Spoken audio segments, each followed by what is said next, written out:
What's up, y'all? Kofi Kingston here, and I would love to have a drink with Wrestling on the Rocks, depending on what that drink is, preferably non-alcoholic, you know?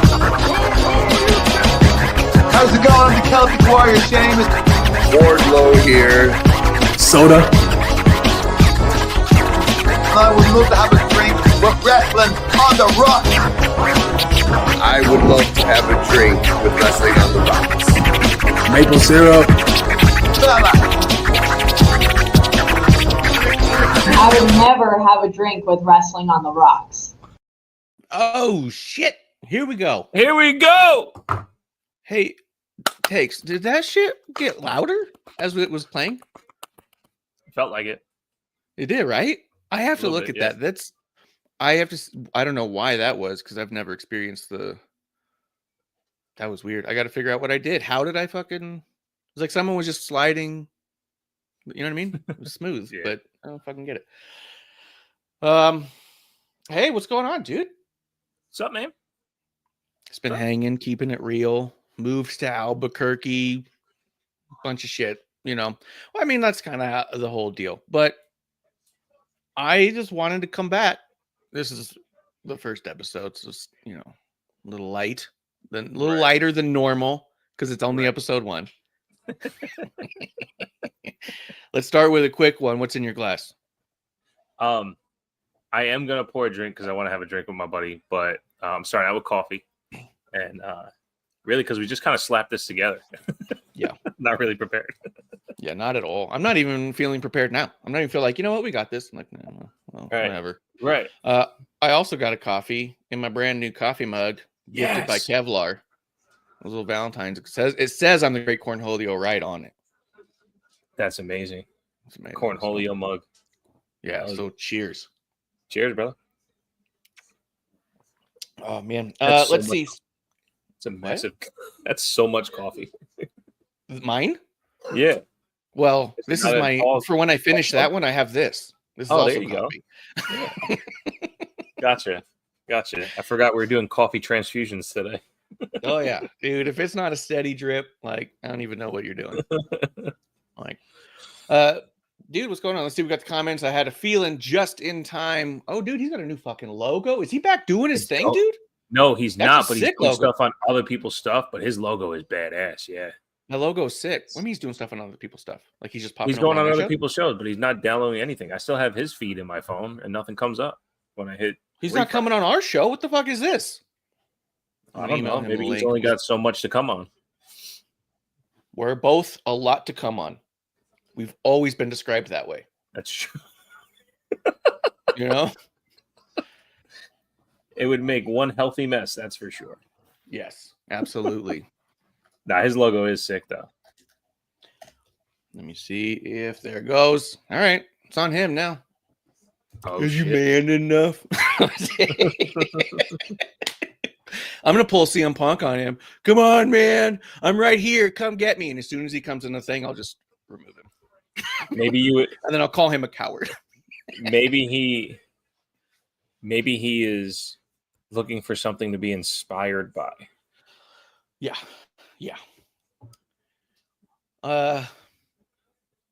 Yeah, we got kind of inspired by a few things of mess.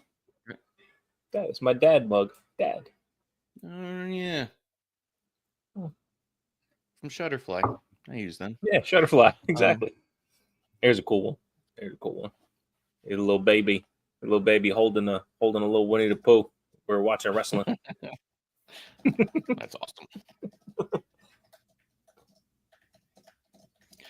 Let's see, dude. Let's talk a few things. So here's the thing. Here's why we've been gone for a long time. The product's changed a lot in every direction. First and foremost, I mean, I think we started talking about it sort of towards the tail end of the last times that we were going live, is that like the shit's just making sense, right? Like, oh, this is what we're going to go to. After a while, it became evident to me. I've talked to you offline about it. Talked to Kevlar, Clump. I mean, I still have the same friends. We talk about wrestling as much as we can. No podcast because we're no friends. Yeah, right. We still talk about wrestling all the time. But the problem is we've also discovered our conversations about wrestling have become much more infrequent, much more short, and just less exciting, because the problem with the content right now is that the content is almost perfect right now. So it's so hard to come on and critique something or try to fantasy book something that is just clearly on the path that it's on. Like, I've stopped listening to a bunch of podcasts too because they've gotten awful. They've gotten terrible. Like some of my favorite ones, I mean, I still pay for some of them because I want to support some of the guys, but I've stopped listening to almost all of them, just to be honest. The only one I listen to consistently, and this isn't like a shout out like you should or shouldn't, is just Cornette, because he breaks down the shows. So I don't feel like I'm missing as much, right? Because he goes through the whole thing, right? And then I get filled in on a lot of the stuff that's happening in a way that the other people just don't, right? Because even we were good at it for a little while. We were really just trying to keep up with everything. Like, let's just really go spot by spot, you know? But it got to be a lot and overwhelming. And the way that he kind of goes through it, you can fast forward through a lot and get to what you just want to hear. And then the other thing that comes across with him is that he still has a critiquing mind, right? He still goes like, oh, this could be this or that, right? And it's like there's nothing to complain about. There's just not as much, right? So for me, that's how I felt, is that it's just good and predictable in a good way. Like when I hear these people pretend that they're fantasy booking and, oh, where can we go with this? And, oh, you might not have noticed this, but this happened and that might be relevant. You know, like they put it on the TV screen in the middle of the shot on purpose. This isn't is will or won't. And we're not in the era of Vince McMahon anymore. And that's the most important bit. I'm just going to say this one thing and I want you to go as much as you want. The cool part when Vince was in charge was that it was crazy, right? So it was easy to talk about. You had one crazy old man throwing everything all over the place, and you had a bunch of geniuses trying to work around him and make it work. You had a bunch of talent desperately trying to make sure that their character hung on. So they were kind of fighting from beneath too. So it was worth fantasy booking about where the fuck are you going to go? Because sometimes we don't fucking know. I mean, let's go to where we're going to go anyways. Charlotte Flair is clearly going to be in WrestleMania 35 main event. How do we get her there? Oh, we could do this. We could go there. You could always go this way. And then what do? Charlotte Flair. And so you go, okay, well, we talked for days on what could they do, and then they just do it. And you go, okay, well, let's move on and talk about something else, right? But to me, you have smart people working together cohesively now, and it's coming across clear on screen. So I'm not fantasy booking anymore. Now I'm trusting them. I'm giving them the benefit of the doubt. I'm watching the stuff and seeing the breadcrumbs they lay, and I walk with them, and it's just been an enjoyable ride. Yeah, no, you're right, and that's why it is hard to come out here and have takes, terrible or not, to because the product doesn't need your take. It's right there. Yeah, like the reason why I started my show is, I take what's on TV and analyze that, right? Because there were breadcrumbs, there were the chaoticness, all the way down to, the finish of WrestleMania New Orleans, Brock and Roman being switched, right? That whole thing. And then we finally see the video years later of Brock just throwing the belt right at Vince when he gets backstage. Like, those things where you're watching and you're listening and you need to dissect and you get feelings that you didn't think you would, because they are manipulating the product one way or another instead of just letting you go for the ride. Those confusing feelings are why you come on and talk, right? Like, why is this champion someone I hate right now? Why, this doesn't make sense. So let's try to make sense of it, or at least express what we saw to make sense of it. But we don't have that, because everybody just saw the same thing. Everybody just saw the same thing. Like, we just saw it. What do you want me to say? There's nothing to say. Roxanne Perez is going to be fucking amazing. You know why? Because she did it again. She came into Royal Rumble. She lasted forever, and she held her own, and she's fucking great, right? Like, no one's going to say she looked like shit for an hour and a half, like, because she didn't. It's right there. It's right in front of you. Why are they pushing her? Because she's great. Look at it. They're not pushing her because she sucks. Like these things. Like, I put a little tweet out about Jey Uso on Monday Night Raw. Like, the organicness of the crowd wanting to yeet with him one more time is something we've never seen before. Never seen that shit before, right? But we've seen them. They don't even do that shit with Seth. To play your music one more time. They'll sing Seth's thing, but they don't give a shit if that music comes on or not, right? This was put your music on. We want to dance with you more. We ain't done yet. Right. And they'll play Cody's music after a promo just so the crowd does the whoa again. But if they don't, they're not calling for it. It's so, like, this thing, as much as it's a part of his gimmick, it's so organic and part of what we're all watching. The fact that anyone had anything negative to say about Jay winning, like, chooses not to. Yeah, they choose not to see what's on TV. Every single complaint I saw about Jay was so easy to write off. It was almost all like, if you are talking, because I've seen people posting literally saying that he's only got shitty matches, he's horrible, he's only over because of the word yeet. And I'm just looking at all these and going, like, you're worth blocking, because you are just completely, you have no idea what you're looking at. Like, you're trying so hard to hate something that's being done so right in every way, right? How many times we tell them, listen to the fans, strike when the iron's hot, you missed it. We thought they might have missed it with Jay before. What they've taught us now, because they missed it with Cody. Remember, they missed it with Cody. What they've taught us now is they've got a fucking heat lamp on that iron. They're keeping it hot for a long time. You know what I mean? Right. I mean, look, that's what's happening with Drew McIntyre right now. There's a lot of chatter about McIntyre being shoved aside for whatever's going on, and people think he deserves more. There's a real good chance that next year his rocket ship takes the fuck off, because he was with the stuff he was doing with CM Punk, going up and down, up and down, up and down. He comes out on the back end of that the loser, but his promos when he came back, the way he's needling everyone who's been involved and around, he does appear like he should be in a different spot. That's going to build.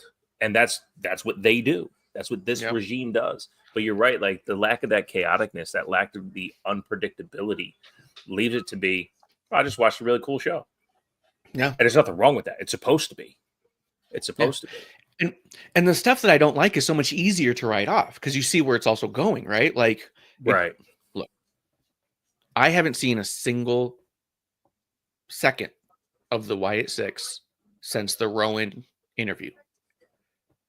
I don't get SmackDown on my TV, so I'm not seeing it online either.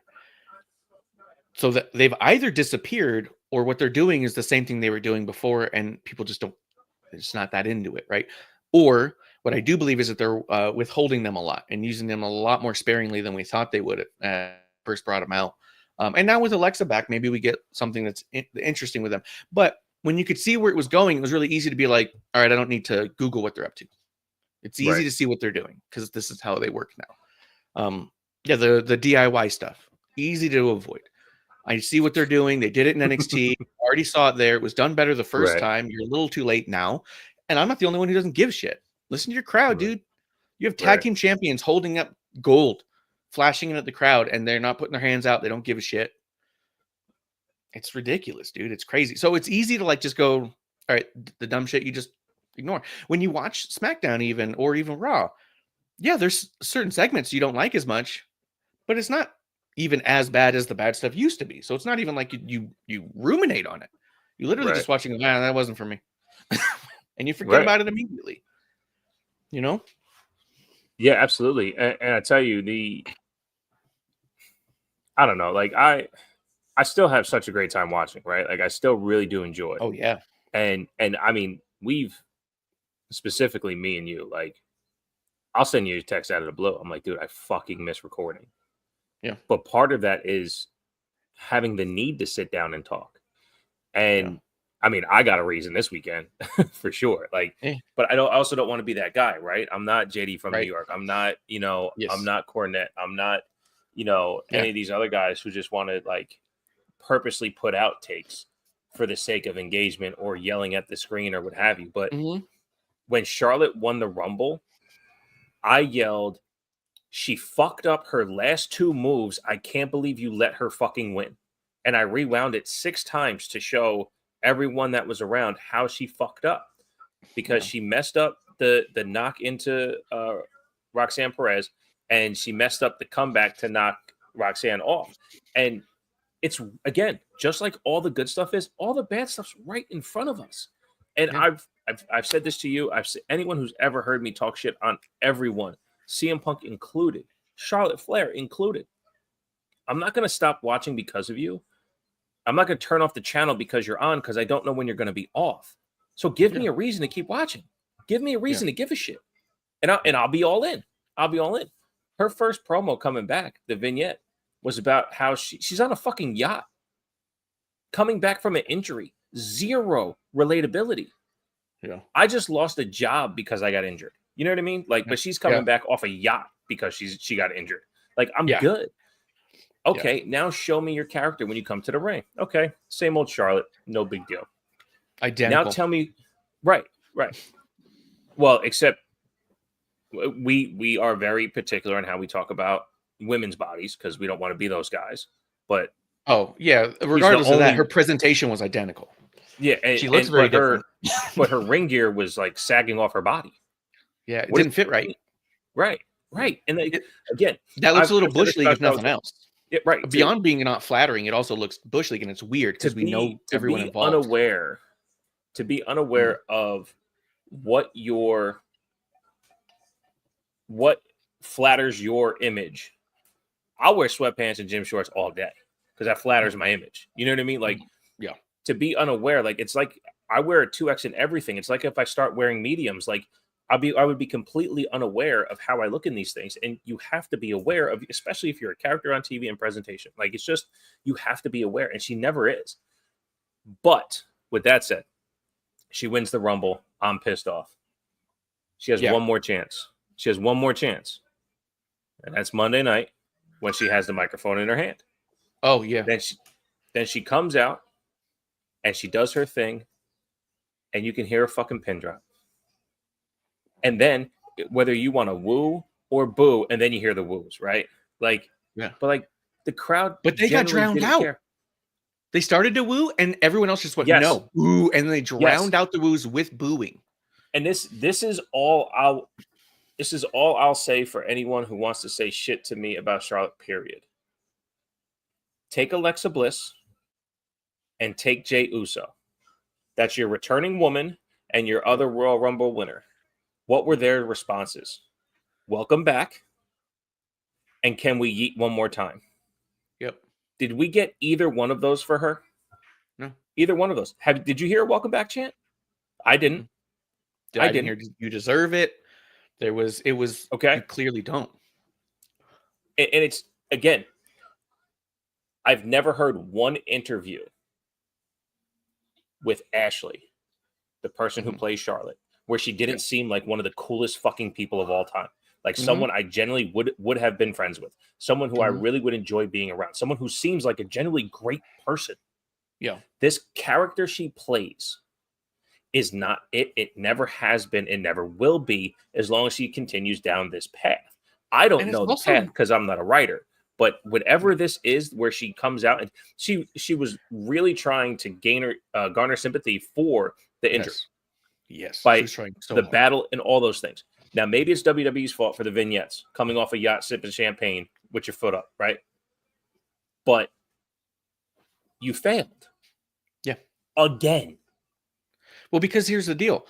It's not like look, it's so clearly not authentic that it's so shitty. And it's so clearly self-aware. Like the character is unaware of itself. You know what I mean? Like she went out there really thinking she was going to be a babyface. And you could tell by what she was saying. And you could tell by the look on her face as the sound started coming in. As the boos started to mount, you could tell her looking around being like, they're not having this. And I really thought this was going to be it. I think that she truly wanted to come out as a babyface, be more of the Ashley that she is truly. But as the crowd starts to push back, she then reverts exactly back to everything she's ever known. She does the same thing. I've talked about it with Seth too, that sometimes it's a little too obvious that you're putting up a shield, that you're not trying to connect with us. You're trying to push your character on us. And there's a difference.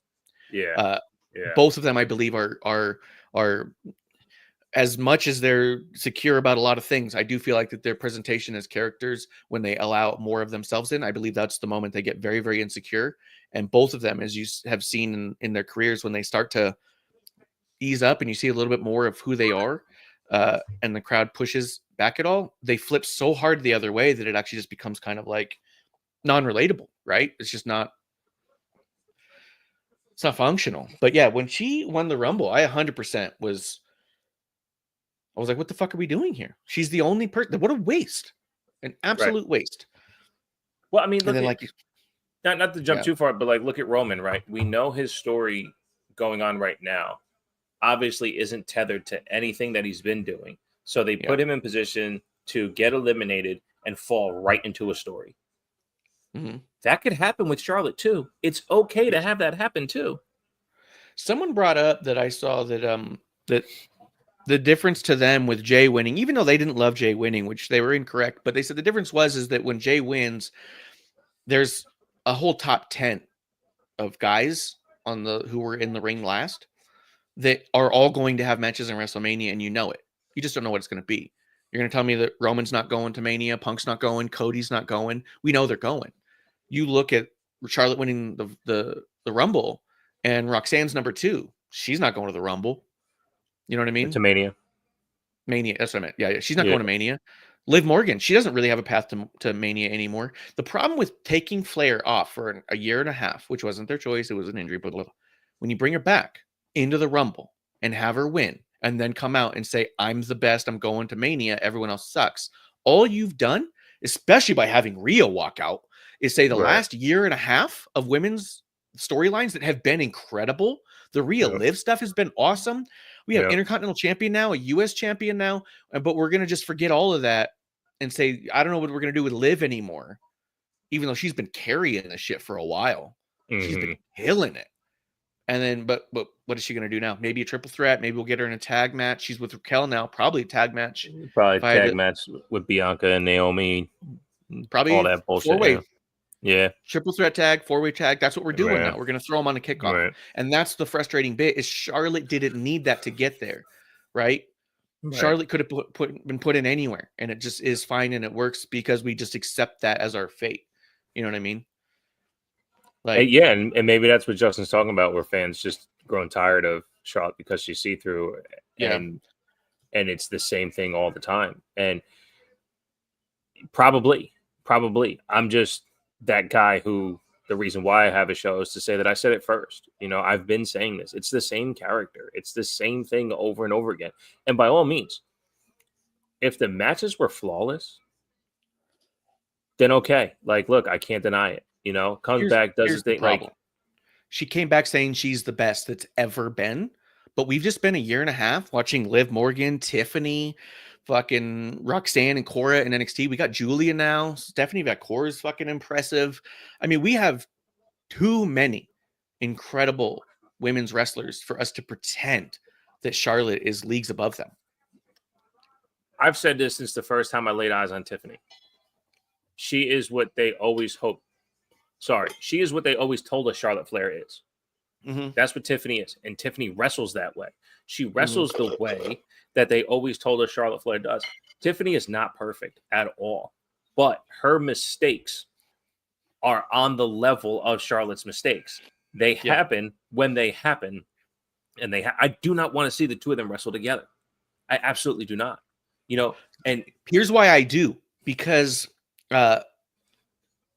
Bianca versus Flair is where I really started to be able to see Charlotte fucking over other people, because I think that Tiffany is a far superior athlete, that where Charlotte tries to cut them off and short step them. And I don't mean like in the match, for anyone who's like cut, that's, you know, you got to get the shine and then cut them off and all that. And I don't mean that. I mean, literally, she short steps them so she's not in the place that she's supposed to be. The dance timing of it. Yeah. The dance timing. And then the other person, she always waits till they're facing the other way. Look at it. Watch. Anytime that she throws someone off the ropes, she fucks them. The only person that has been able to get through that was Becky and Bianca. And that's why they remained stars coming out of it. Because no one could put their finger on why was this so good. And it was because the other person was actually able to circumvent all of Charlotte's arrows that she throws in the ring. You know what I mean? I think Tiffany could too. The only problem is I don't know if Tiffany has the same level of like confidence that Bianca had in her own athletic ability. I believe she does. Because Bianca, you could almost see it when it first happened. Her eyes were kind of like, oh, and then she just double timed it. Right. You know? Right. Yeah, I don't think Tiffany has that much confidence in herself as a performer. Yeah. You know, kind of the way, like, because I don't necessarily mean this way, but when Rhea and Charlotte did the pandemic one, and Rhea looked like dog shit. It was the worst match I've ever seen of hers. I always thought it was just, okay, I'm going to listen to Charlotte. But Rhea even admitted it. Like, she got in her head about wrestling Charlotte Flair, the mystique of Charlotte Flair. Like, it was all part of it. I thought it was like the actual connecting of it, but it was a mental thing too. And look, I get it. Okay. You want to show respect and all those things. But if you don't self-serve your own performance, you know, you'll never get like who's the Bret Hart match from forever ago? Tom McGee or whatever it was. Yeah. He did so good. Tom McGee was supposed to be the star, right? And it turns out that it was Bret. If you don't Bret Hart these matches, it'll never be you. You'll never have that opportunity. You'll never be the one. You can't look at Tom McGee and go, you know what? Whatever Tom McGee wants to do, that's what we'll do. No, you have to Bret Hart it. You have to make sure that you hold up your end of the bargain. As I used to say about Bianca all the time, like, she's not an A-side player. She's a B-side player. If Bianca's the one that's going to lead the match, it's going to be a little too choppy. She's gotten a lot better. She dances way better now. And I don't like how formulaic she is. She always does the same shit every match. And a lot of them do. A lot of wrestlers do. So it's not that big a deal. And I tell you, I don't dislike her matches at all. It's just, okay, here's that spot again. She's going to smack her ass. She's going to do the flip, you know, whatever. But my point is, she got better at doing Bianca, and she's not going to be bad A-side or B-side of the match. It's not whether she's leading or not, no big deal. Yeah, I don't trust Charlotte with Tiffany at all. I just don't. I don't. But do you trust Tiffany to be Bret Hart to Tom McGee? I don't know. I don't know if she has that. Right. And then on the flip side, I've got zero interest in seeing Rhea versus Charlotte again. None. Right. I feel like that's played out. And not only that, I know a lot of people try to say it was like the greatest women's matches of all time. People keep saying that. I've seen them several times, and I don't see that at all. Not even close. Like, all I see is right through it. I feel like there's a mystique to Charlotte that's been fed us for so long that so much of the fan base just eats it up and buys into it. Yeah. I've even seen like legit insiders try and say that the entire women's shift in wrestling happened because of Charlotte, strictly her athletic ability and her living up to her name and nothing else. The 4 horsewomen was very specific. You know what I mean? Like, it wasn't Charlotte Flair in NXT with the other girls. You know what I mean? It's just ridiculous, dude. Like, because I watched it with like pros who I'm able to point at and say, see that she fucked the other person. And they go, oh yeah, that's for sure. Yep. they wanted the other person to look bad. Like I've had pro wrestlers agree with me that she's doing this, but like we all want to pretend that she's building all these stars, but she's not. She buries the entire division. Yeah. All the times always, that we say that Yeah. as a community, the IWC, every time that we complain about women's not having much of a roster, they're too thin, they're getting no TV time. Look at who's time. It's always Charlotte. As the championship moves to Becky or Bailey or Tiffany or even Nia, or Alexa. Well, Alexa was a little tough in the beginning, but her, because they booked her to kind of bury people because they really wanted to make her a star, But they are the champions during the time frames that we all say, oh, they're starting to pick up these stories with the women. You know what I mean? Right. Yeah, there was a little bit of a downtime during the Liv and Ronda era, and Ronda definitely swallowed up some as well. Mm-hmm. I'll tell you real quick, just a quick Ronda side tangent. The missus asked me, like, or actually my kiddo said it. He's like, is Ronda gone? I said, yeah. And then the missus said, I said, what's crazy? I think it's like widely considered that she's the only wrestler to have her best match as her first match, and then they never get, like, they only go down from there. And it sucks, because that tag match that she had, and the only other match I really truly liked was her and Nia. Other than that, like, she just doesn't have a memorable run. But anyway, you're absolutely correct, Sasha, but I was there. Yeah, that always does it. That always does it.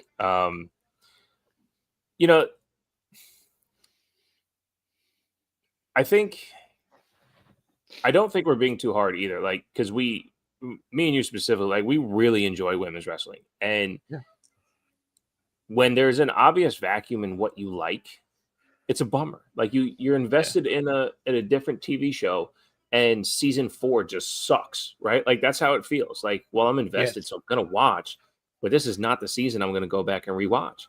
And Charlotte doesn't have those matches. She doesn't have those moments. She doesn't have those, those iconic things.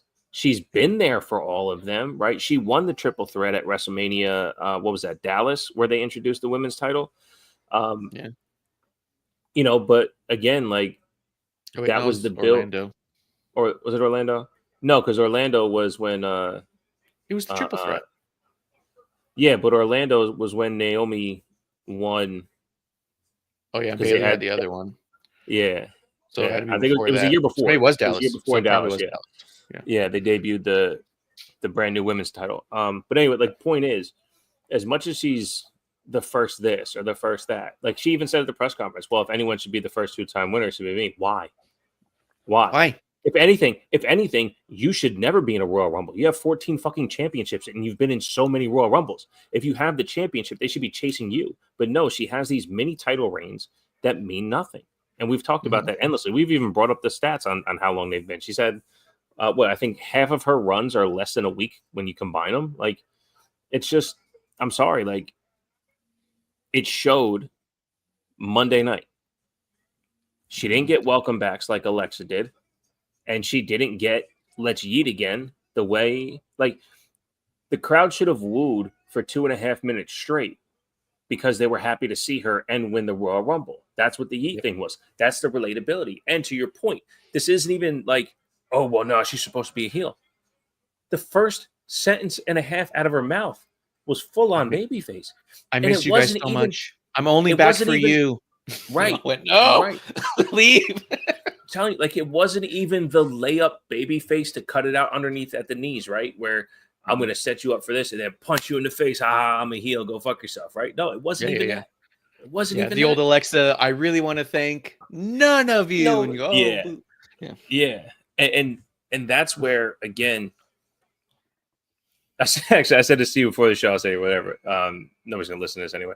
Do we title this episode Charlotte Moves the Needle? Because now we're here talking about it, right? It's been the last 15 minutes and, she moves the needle of us podcasting because we want to talk about, to our point, the first 20 minutes of the show's so good that there's nothing there's nothing to break down and dissect unless something really fucking shitty comes on TV. Yeah. And that was her. The other cool thing was that, I mean, Roxanne was a fucking superstar in the whole thing. And it just sucks because here's the cool thing about Roxanne, though, is we've been saying since she was like, what, 19, that she was ready. Right. Like, she's Right. polished. She's ready. Get her going. And they've been slow playing her in NXT. They slow played her over into the main roster. They are slow playing her through the Rumble because she's been in one before, too, I think. And then now they give her Iron Woman. They're slow playing her because they realize that they have what they have for as long as they do. You know what I mean? Like, they Right. realize that Right. if we play this right, she could be the next Becky Lynch. You know what I mean? Like, you could really build her,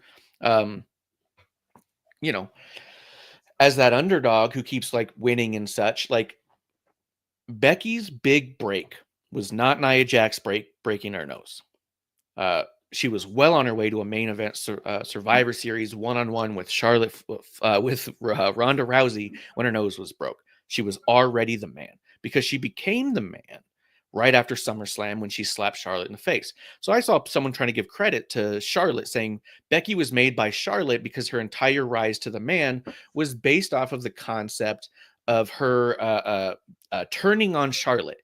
And I was like, yes, in a way, but it wasn't the fact that she had necessarily turned on Charlotte, and it wasn't the build. It wasn't the story they were building. They literally thought they were turning her a heel, right? That was the whole problem. She came out the next week and cut a heel promo. We know for a fact she was supposed to be a heel. So you can't give Charlotte the credit if it didn't work, right? It all blew up because she turned on Charlotte, which was supposed to be a heel turn because they thought Charlotte was beloved, but she wasn't. It actually turned out that she was the fans were so sick of her being pushed so heavily that they wanted Becky because Becky kept getting pushed down. It was always Charlotte and Becky. Charlotte and Becky were the tag team and they were the best friends and they did their tea thing. And then anytime it came to one-on-one, Becky would go away. Charlotte was there and everything went to Charlotte over and over again. But here was Becky on the backside, grinding away, winning matches. She was the most winningest person in all of WWE the 2 years prior to that turn. Prior to the slap, that she was slowly building credibility that she is a winner. So people liked her. Oh, here comes Becky. She's a real Kickstarter and she's going to win. And she does. And you go, yes. And then you don't see her again for a week. And then she has some other random match, right? Which I also know that she was protected a little in the back. And I wish I knew a little bit more about that. I don't remember. I don't want to, when you hurt someone's trust. I don't remember how I got some of my information, so I don't want to be too heavily detailed, right? But I do know that there's a producer in the back who, when they were booking matches, if they ever booked Becky to lose a general match that didn't matter, he took her out and put someone else in. If he knew that it was just a kind of a jobber match to push someone else, he quietly removed her and put someone else in because he really wanted her to connect, right? He was trying to protect her. I wonder a little bit about that too. If that was like, how ongoing was that? Like, if we do this quietly, right? All I'm saying is you do the same thing with Roxanne now. If you slowly have her be a fucking badass, that by the time she's ready, everyone else is like, finally. And that's what it was when Becky turned. Finally, they're going to do something with Becky and she's getting away from Charlotte because all he wants her away from Charlotte. You know what I mean? So. No, I agree. And we've been on a rabbit hole, right? Like it was SummerSlam, right? The SummerSlam slap that happened and the crowd cheered like crazy. And then Becky comes out and she tries to say, oh, you guys never. No, Becky. We did. We were there. We were waiting. Yep. And again, to Vince's credit at that time, they ran with it. They turned it, made her babyface. The problem was Charlotte has never healed enough to be heel. You have to be, because one thing Stone Cold has always said, being a heel is easy, right? Because you come out the ramp, you slip down, you fall on your face. You're supposed to. You tell the crowd go fuck themselves, right? Charlotte never does that. She never slips and falls on her face. She never is the butt of the joke, right? Her and Toni Storm. The reason why Toni Storm exists in AEW is because she was being abused on TV in front of Charlotte instead of being the abuser to Charlotte. Yeah. And at the end of it, it was going to put Charlotte in a position to be fucking champion again because that's what happens. And I don't know her, Charlotte, all the success in the world, whatever. At the end of the day, though, if you're a heel and you never get comeuppance, you always win, There's no point in watching you. There's zero point in watching you. This is Thanos winning every single time. Yeah. And it's not even, and we don't even like your cause, to be honest. Like Thanos kind of made sense. You know, Yeah, I'm gonna get rid of half the world's population so you guys can see how great you have it.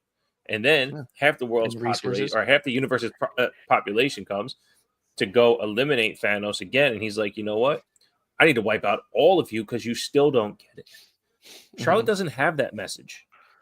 Her message is, my daddy did it, so I need to do it too. And you know what? I'm more talented than him because I'm the greatest women's wrestler of all time.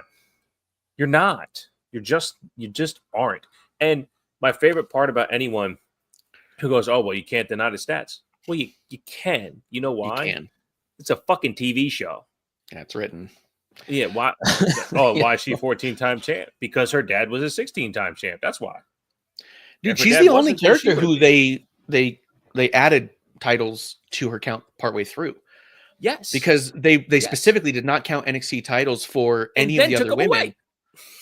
They took them away from the other girls and they gave them to her. You know, like Bayley was like a 2-time champ, even though she was an NXT champ.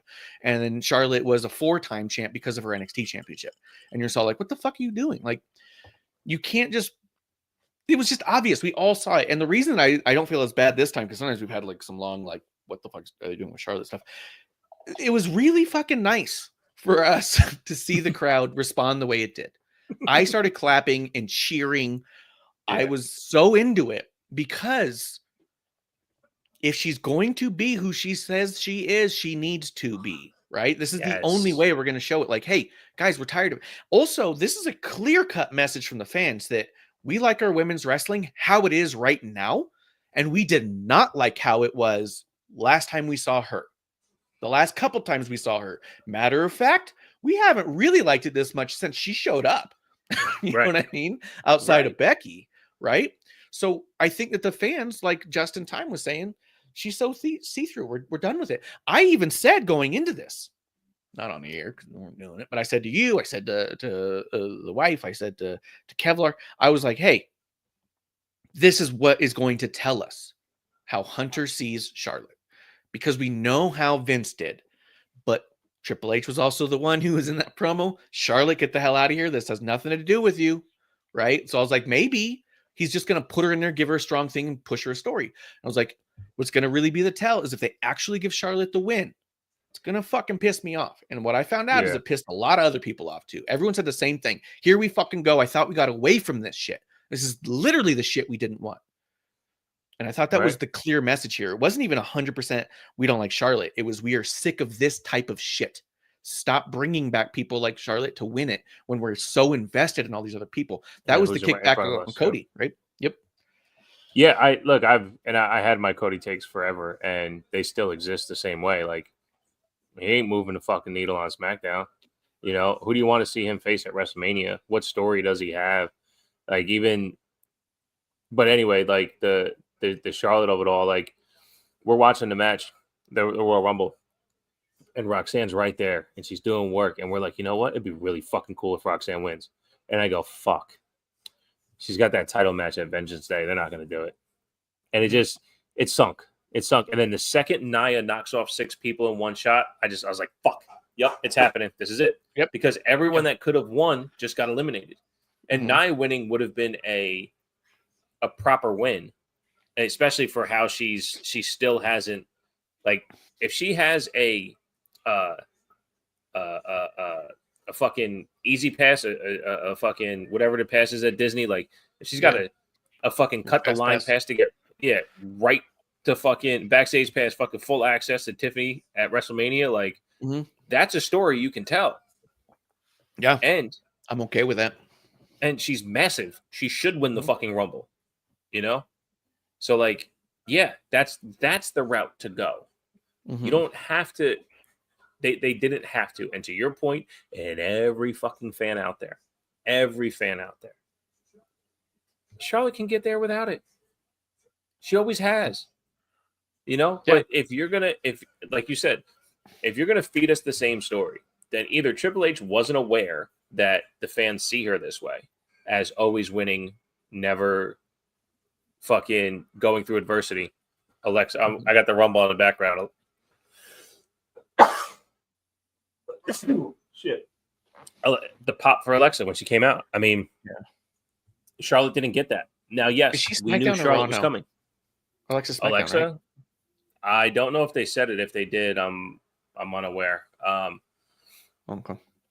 Just because she didn't show up on Raw, I don't think so. No, the crowd went fucking nuts, man. Like, we missed her. We missed Alexa.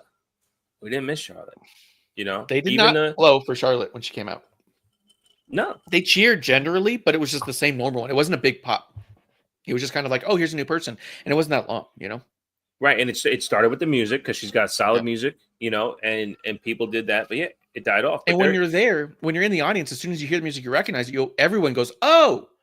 We all do, so it kind of gives a fucking noise. Everyone's, oh, it's them. Hey, like, and then we start going, oh, I don't even like them. The amount of people, like, I cheered for Lana when I first heard her music till I realized what was happening. I was like, hey, whoa, boo, like it was, you know what I mean? The build for Alexa, like it, and like they heard the music and then they saw her and it kept going up, and then all the way, like it plateaued, and then she gets into the ring and the lights center in on the ring, and her and Bayley are looking at each other, and then there's another roar. Yep. Again, that's not because they're like, here's a story we want. There was no roar when Charlotte squared off with anybody. The other thing I wanted to mention in there was Nikki Bella came back. A lot of people were shitting on that. I had no problem with that. I thought it was fine. She did okay, but then she did the push-up spot. And I'm sitting there next to, honestly, GR Lunar from the show. He's also a personal trainer. He was personal training me for a while, you know, until I moved away. We're watching it. And as soon as she does one push-up, I went, oh. And then he just goes like, whoa. And he's like, form. He's like, she's not even. And I'm like, is she done a single push-up? He goes, not officially. You know what I mean? And then Roxanne goes over there and she starts doing perfect push-ups. Just boom, beating the shit out of Nikki with it. And I was like, who let Nikki Bella put a spot in where she's going to do push-ups that she cannot do? There's no way you don't know you can't do push-ups right. There's no way an entire locker room of bodybuilders can't see you do a single push-up and say, you should not do that on TV. Let's work on that a little bit. Right. Someone let her go out there and look embarrassing. That was awful, that spot. I don't care. You know, like that's the best thing. I just like doesn't fucking bother me because I'm not a Nikki Bella guy. Like she's never done anything for me. Like no, but you don't have to make her look worse. I mean, she looked fine. It was good. And then she even hinted she might come through and I'm do something else. And I'm like, hey, if we had a Nikki Bella Roxanne program, you know, I mean, it wouldn't be a main event thing, right? It would just be somewhere in there. It wouldn't be the worst thing. Probably nice for Roxanne. Probably would not be a great match, but it could be okay. It could be kind of fun. I didn't think we were going to get an A-tier thing here, but then I've seen the push-ups and I was going, I'm a lot less confident in it even being fun. I think Nikki was in a bad spot too, though. I mean, she's 30. We already got Alexa, and there's a few others that we could have gotten that we didn't. So Nikki's a cool pop, definitely a cool pop, right? Like the song, it does it, right? And it's Nikki Bella. She's iconic. So cool. But we could have had Becky if she was ready. We could have had Carmella if she was ready. Everyone wants AJ Lee to come back if she wanted to. Like, so all these, that's why we don't fantasy book, right? Because you put yourself in this spot to see Nikki Bella come out, and then you're also like kind of gassed because it's like, oh, all right, cool. And then you're thinking to yourself, well, we didn't get these, we didn't get those. So, I didn't mind a Nikki Bella spot, but I hear you. I've never been a fan, so I've never expected anything good from her. So for her to do bad push-ups, you know, she can do bad push-ups. Are you going to drink with me, or am I drinking by myself? Oh, I can go get a drink. You don't have to. I'm trying to see what I have within reaching distance. I think all my overholds over there. I poured some Knob Creek. 9 year. Well, Knob Creek. I'll go get one here in a second. But outside of those were the only things my takeaways were from the Women's Rumble. Was I remember liking it. I remember Nikki Bella having a terrible push-up spot, and I remember Roxanne being an absolute star, and then Charlotte ruining the whole thing. That's kind of how it all played out to me. Outside of that, I completely did not even watch the tag match. Couldn't tell you who won or not. Cody and KO was fucking art. Like that was incredible. It's really cool to watch Cody do someone else's thing. Yeah. It's the best. He's good at doing other people's things. He's so good at doing other people's things. When it's up to him to do the thing, I just never buy it. But he had to participate in chaos, and KO does chaos better than anyone else. He's tailor-made for that shit. And I really felt like this was and Cody's always been down for it. Like I'm not shitting on for that. Cody puts himself through the dumbest shit, right? He even puts himself through tables on the outside. We talked about that spot on here, right? He's in AEW and he's standing on the top turnbuckle and he looks back at a table on the outside, looks back in the ring, gets hit, looks back, makes sure he sees it, and then jumps onto the table. And he's always willing to go through the chaos. But to watch him, and I'm so critical about Cody in his matches, watching him do someone else's style of a match in a way that, in my opinion, as much as he has the ideas, this is a KO specialty. So I enjoyed it. I really did. I thought it did a great job. And I thought Kevin Owens was dead. I think we all thought Kevin Owens was dead. That Alabama Slam spot was crazy. But again, it's another, and it's not that I wanted the title off of Cody at this moment, and it didn't necessarily make sense to take the title off Cody. And to your point earlier, they're really showing us everywhere we go. I had a feeling it was going to go down this way where it would lead towards Sammy and KO at WrestleMania. I actually tweeted that out too on Monday night. Like, if my show was live, you would have heard me say that we're going to get Sammy and KO at WrestleMania again, the way they wanted to, not, post-pandemic WrestleMania with Logan Paul in the corner. That we would have had. We will have that real fight. They did it once at Elimination Chamber. No, not Elimination Chamber. Extreme Rules. They had a big fight. They had another one at WrestleMania, but this will be the one. And I felt like it was setting up that way. And then watching the match, it was clear. If Sammy's not going to help KO win the fucking titles, KO's going to be pissed.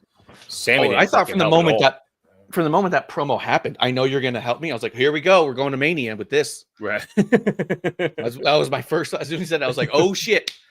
Fucking, we're getting KO Sammy in front of a lot of people because it was kind of funny. The producer lady, when we were watching the KO turn on Sammy on that Raw, I was all like, we're gonna get like 1-on-1, and she's all like, didn't they do that? And I was like, yeah, one other time they had a 1-on-1 at Mania, and she goes, so are we just gonna do it again? And I was like, yeah, but it's different now. And she's like, what do you mean? I was like, well, the first time was in front of half of a crowd, and now they're the hottest they've ever been. You know what I mean? And even those characters are hotter than they've ever been. And now you have a more in-depth story that actually gives more of a reason for them to do it. Because even if I remember correctly, building to Tampa was so-so. They did the best they could, but the story was a little thin on current events and really heavy on the history that we have. And so this, to me is like the make good of, hey, I mean, fuck, dude. Look at what KO's done for this company in the past 5 years. You know what I mean? Sure. Like, you want to talk about being gifted stuff is one thing, right? Or having opportunities is one thing, but he's never let them down. Him and Sammy both. You want to talk Johnny Knoxville, Stone Cold Steve Austin, the bloodline story. You think that carries through as smooth and as long without Sammy? People were starting to get tired of it until they injected Sammy, and I gave it a whole nother year and a half, And the ability to tether back. I mean, now you have, because even the dance towards Survivor Series War Games this last year, like, are we going to put Sammy in? Are we not? Sammy's been so far away. Will he be there? And that extra pull of Sammy is extremely important to the bloodline story. I got to put more wood on the fire. I'll be right back. Oh, okay. Let me see here. Let me put over here.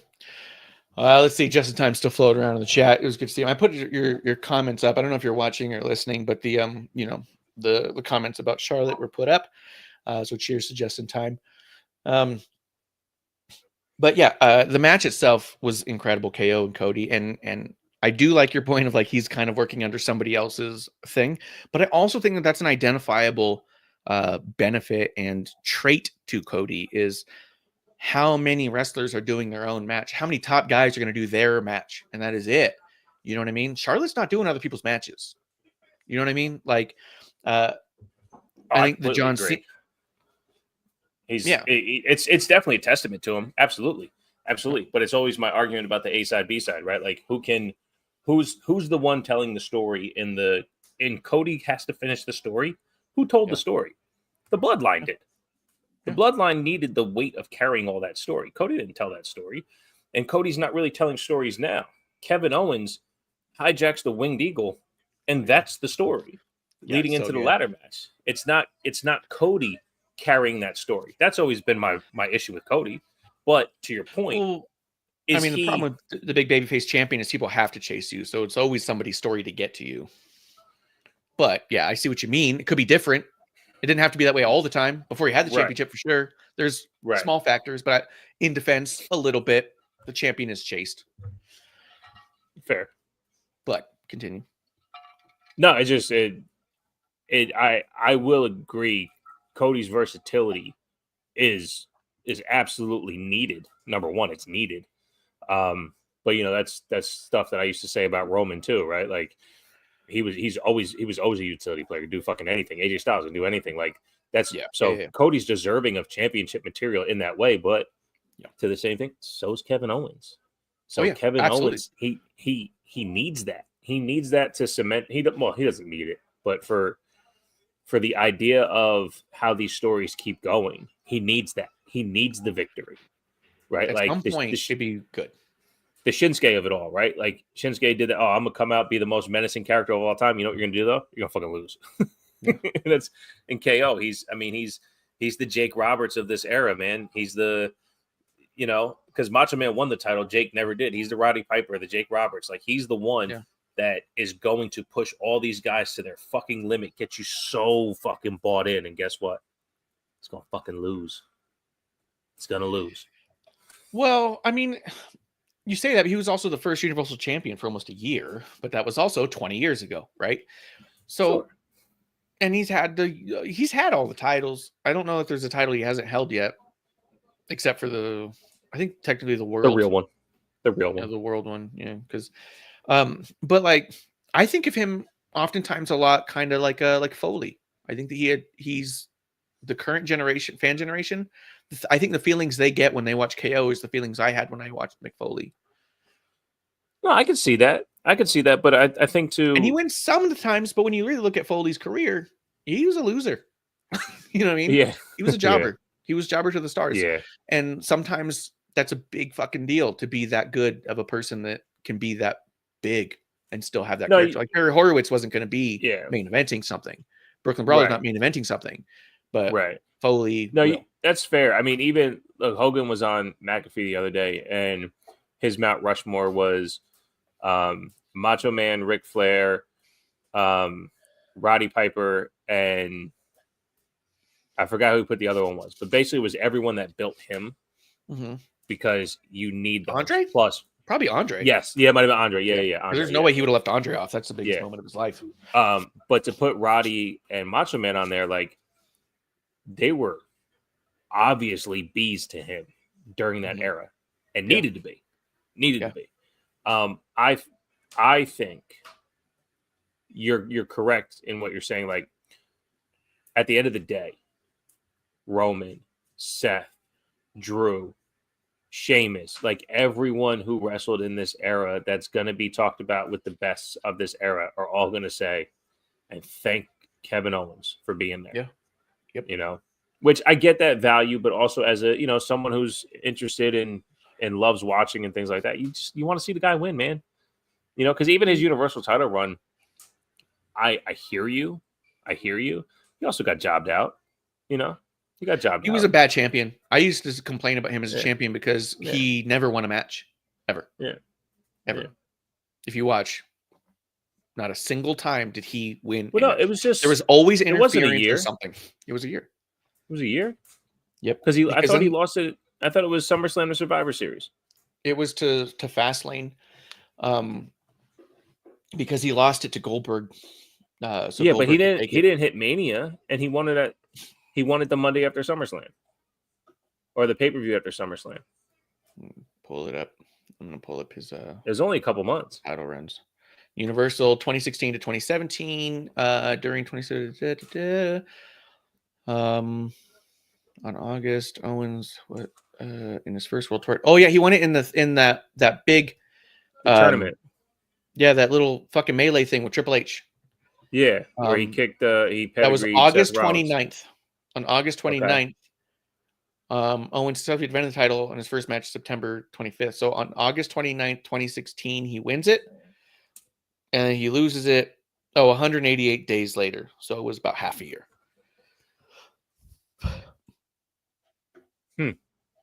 So he just missed WrestleMania. So because I know they did the Brock Goldberg thing, right? Mm-hmm. Yeah. That was they pulled him for the Festival of Friendship.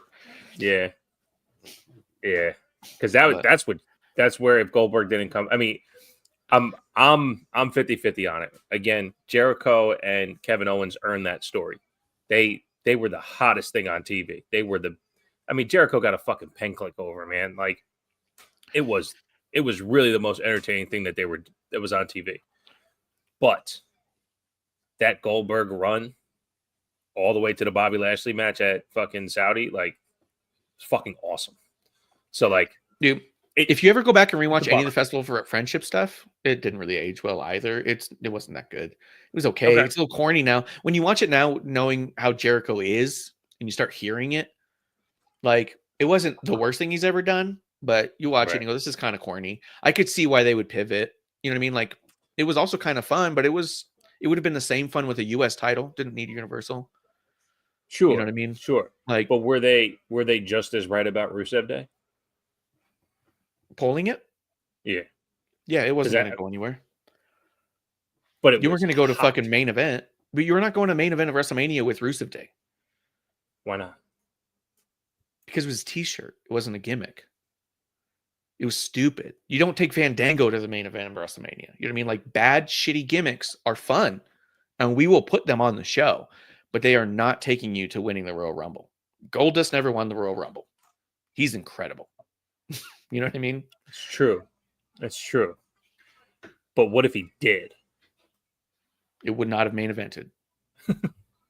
He would have found a way. This is like when Money in the Bank ended up on Mr. Kennedy. It was, how do we get it back off? Ended up on Otis. Well, we didn't mean to do this or whatever. Right. The same thing. He would have won the Royal Rumble and he would have pulled a Cody. I'm just going to give it to this other guy. Another guy said, you want it. Makes sense. Yeah. I don't know. I get it. But also, Kevin Owens didn't, or not Kevin Owens, but Jericho never main evented WrestleMania. He did once, but it was like fake. It wasn't real. Well, he was never that good either, you know? Yeah. No, something else happened after his thing, and so he wasn't even like technically the actual main event. The one thing I was a pseudo Jericho fan back in the day, right? Like Lionheart, I loved him, Chris dude. Jericho, he was great. Huge. When he came over to WWE, though, like I named a cat after him. That's hysterical. I felt like, you know, like because I was never a fan of cruiserweight guys becoming heavyweight champion. It was weird. It was weird to me, right?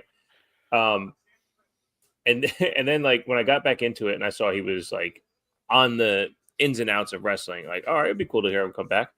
Then he goes on whatever podcast it was, and might have been Busted Open Radio or Sam Roberts show or whatever the fuck. Yeah.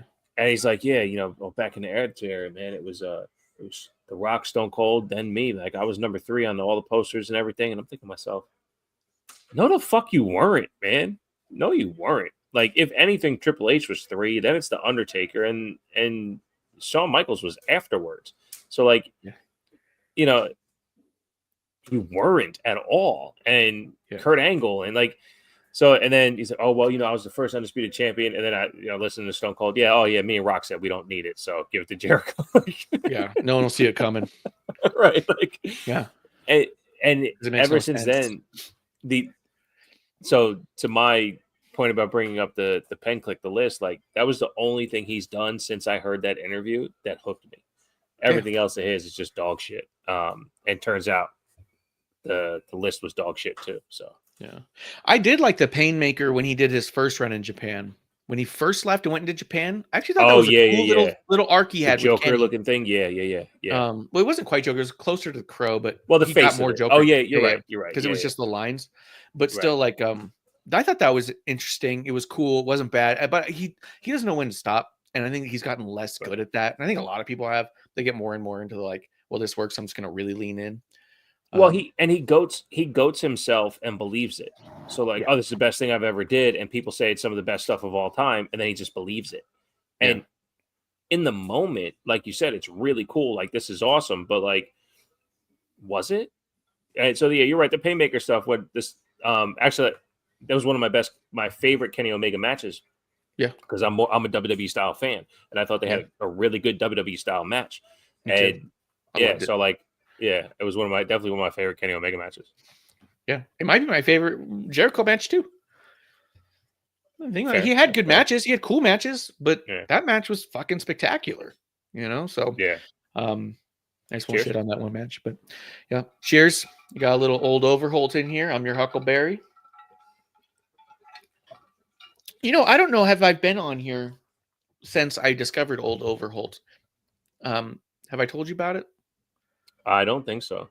Well, we lived in Arizona. If you did, I don't remember.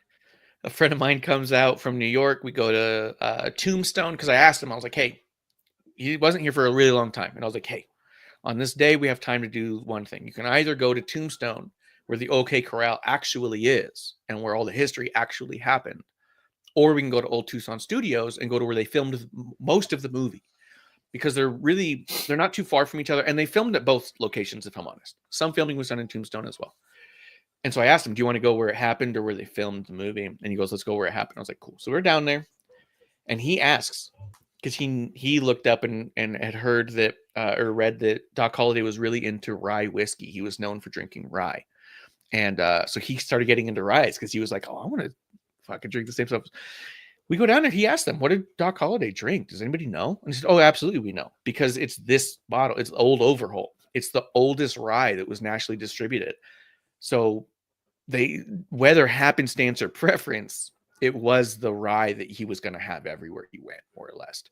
So that was his drink. If you saw him with a glass with ice, it was Old Overholt, So knowing that, I look it up. It's like a $20 bottle. It's not much. I've never heard it advertised this way. When I was in Tombstone, they weren't selling bottles of it. You know what I mean? But they sell Doc Holliday shirts and stuff. I was like, you guys are out of your fucking mind, dude. Like, you should be telling everyone this is Huckleberry's shot. Right. You know what I mean? But I digress. This is also a drinking show, for the record. So I don't want my one listener to complain. I'm not. I won't. I won't. I promise. I won't. Yeah. No, it's interesting. I hate rye. I think it tastes disgusting. But in all food takes that I've ever heard, no matter what it is, you just got to keep trying it until you find something that you like. If you want to understand how good food exists, for instance, my brother hates onions, or has always said he hates. Oh, that looks awesome.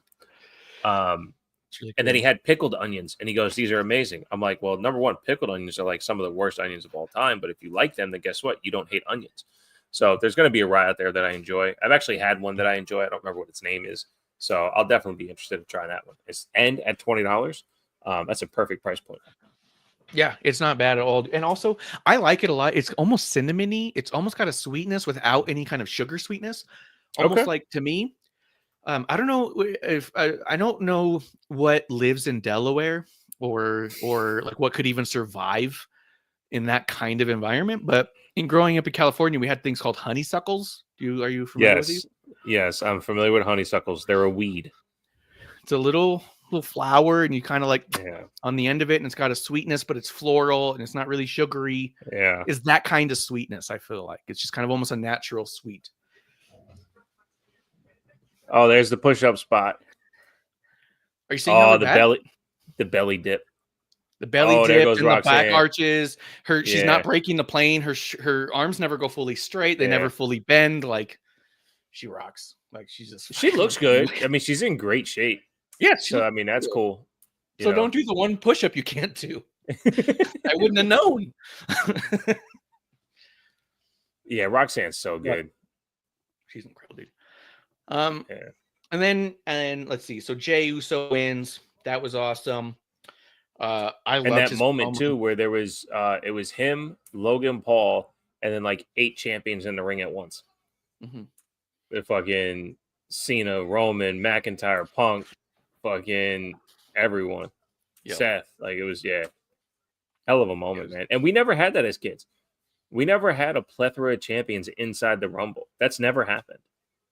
Not like this, no.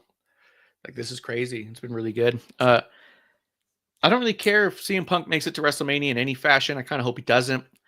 You were asking what kind of match could be good for Cody for Mania. And I mean, you kind of said it even as you listed it. He does have built-in storylines with Roman, Drew, Punk, Seth, KO, Sammy, you know what I mean? Anyone in the bloodline.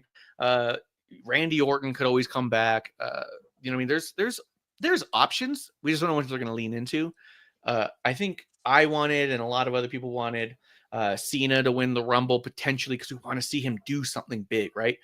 The thing that I had as a big takeaway, and I want to talk about Cena real quick, because I had him pick 2. I honestly thought he was going to win. Yeah. Oh, I thought Punk was going to win. I thought no doubt. I was like, it should be Cena. It's going to be Punk. When Punk was dumped out, I jumped and screamed, dude. I was so fucking excited. I was all like, fuck that guy. But in the media thing that they do afterwards, their little fucking everyone be cute with each other stuff. Cena said that he was going to the Elimination Chamber. Because this is what he said.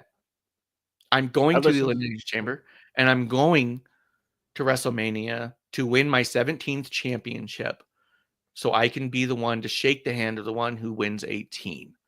He promised us he was going to do that. He talked to the fans to do that. Now, he said that in a press conference thing. You go, okay, well, that's just a lot of things get said in there, and no one talks about it again. They showed it on Raw. They showed it on Raw. John Cena is old school. Baby faces do not promise the audience anything. They don't promise the fans anything they can't deliver on. They'll threaten their opponent and they'll promise their opponent everything in the world, but they'll never look at the fan and say, I promise you I will do this if they're not going to do it. They don't tell you, I'm guaranteeing I'm going to do it if they don't do it, because that loses faith in the babyface being able to do what he comes to do, right? But that's something that, real quick, that's something I heard Bret Hart say. He goes, I never said I was going to win if I knew I was going to lose. I never once told the fans, and I'm going to win this weekend if I knew I was going to lose as a babyface. Because when I went back and watched him, I'm like, this motherfucker, you did. Oh, he was a heel. You know, some of the shit that he did with Austin or whatever. Like, but no, go ahead. Yeah, and it's exactly that, because you just don't do that. It's a historical thing, right? Now, whether or not new school guys give a shit or not is different. I'm talking about Cena. He's old school that way. So I feel really confident that puts Cena in a different ballpark here where he could be the one to win Elimination Chamber. We could get Cody Cena at Mania, and that could be really fucking cool. And who better to lay down for someone like Cena than a Cody? Because Cody, he'll be fine on the other side of that.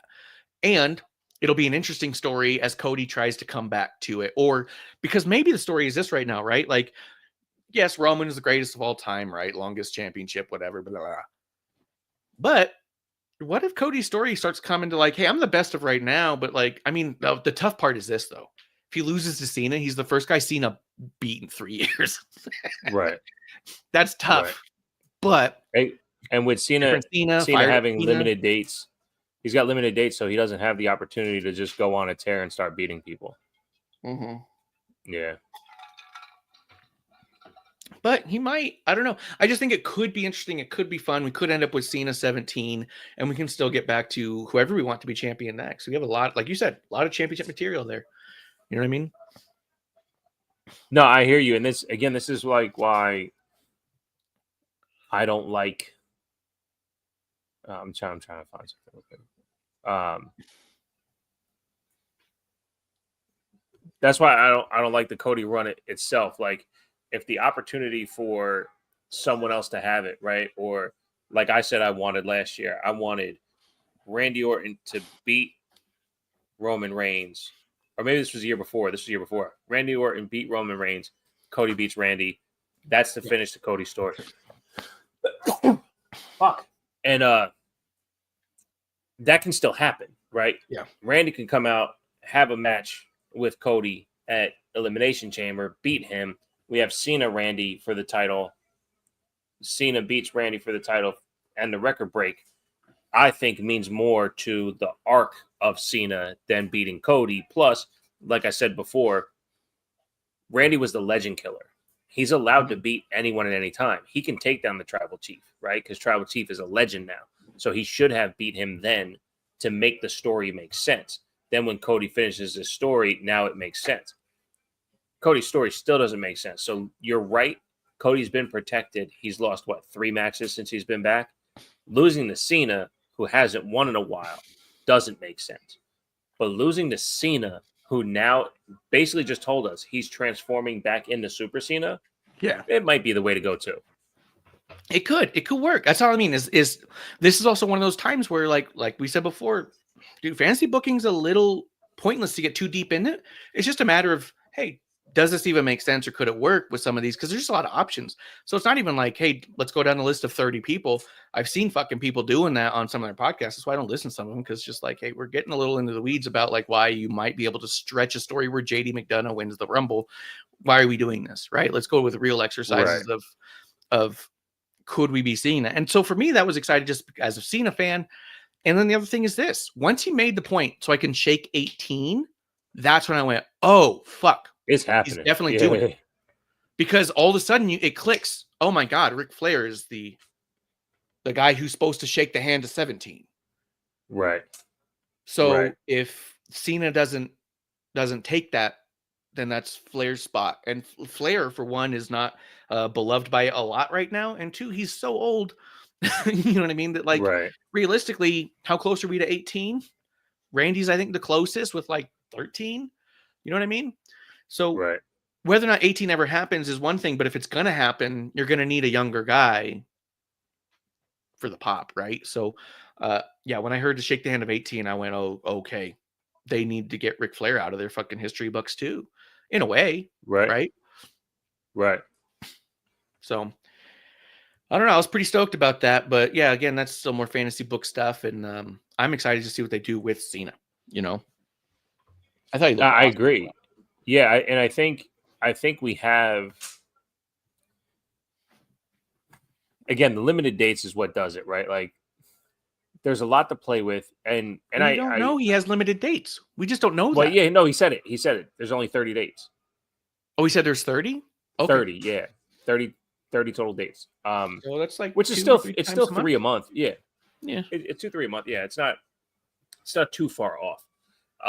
Which would mean the less we see him now, the more we're going to see him later, right? It's only been 1 this year, or 2 this year. So 1 in January, 1 in February.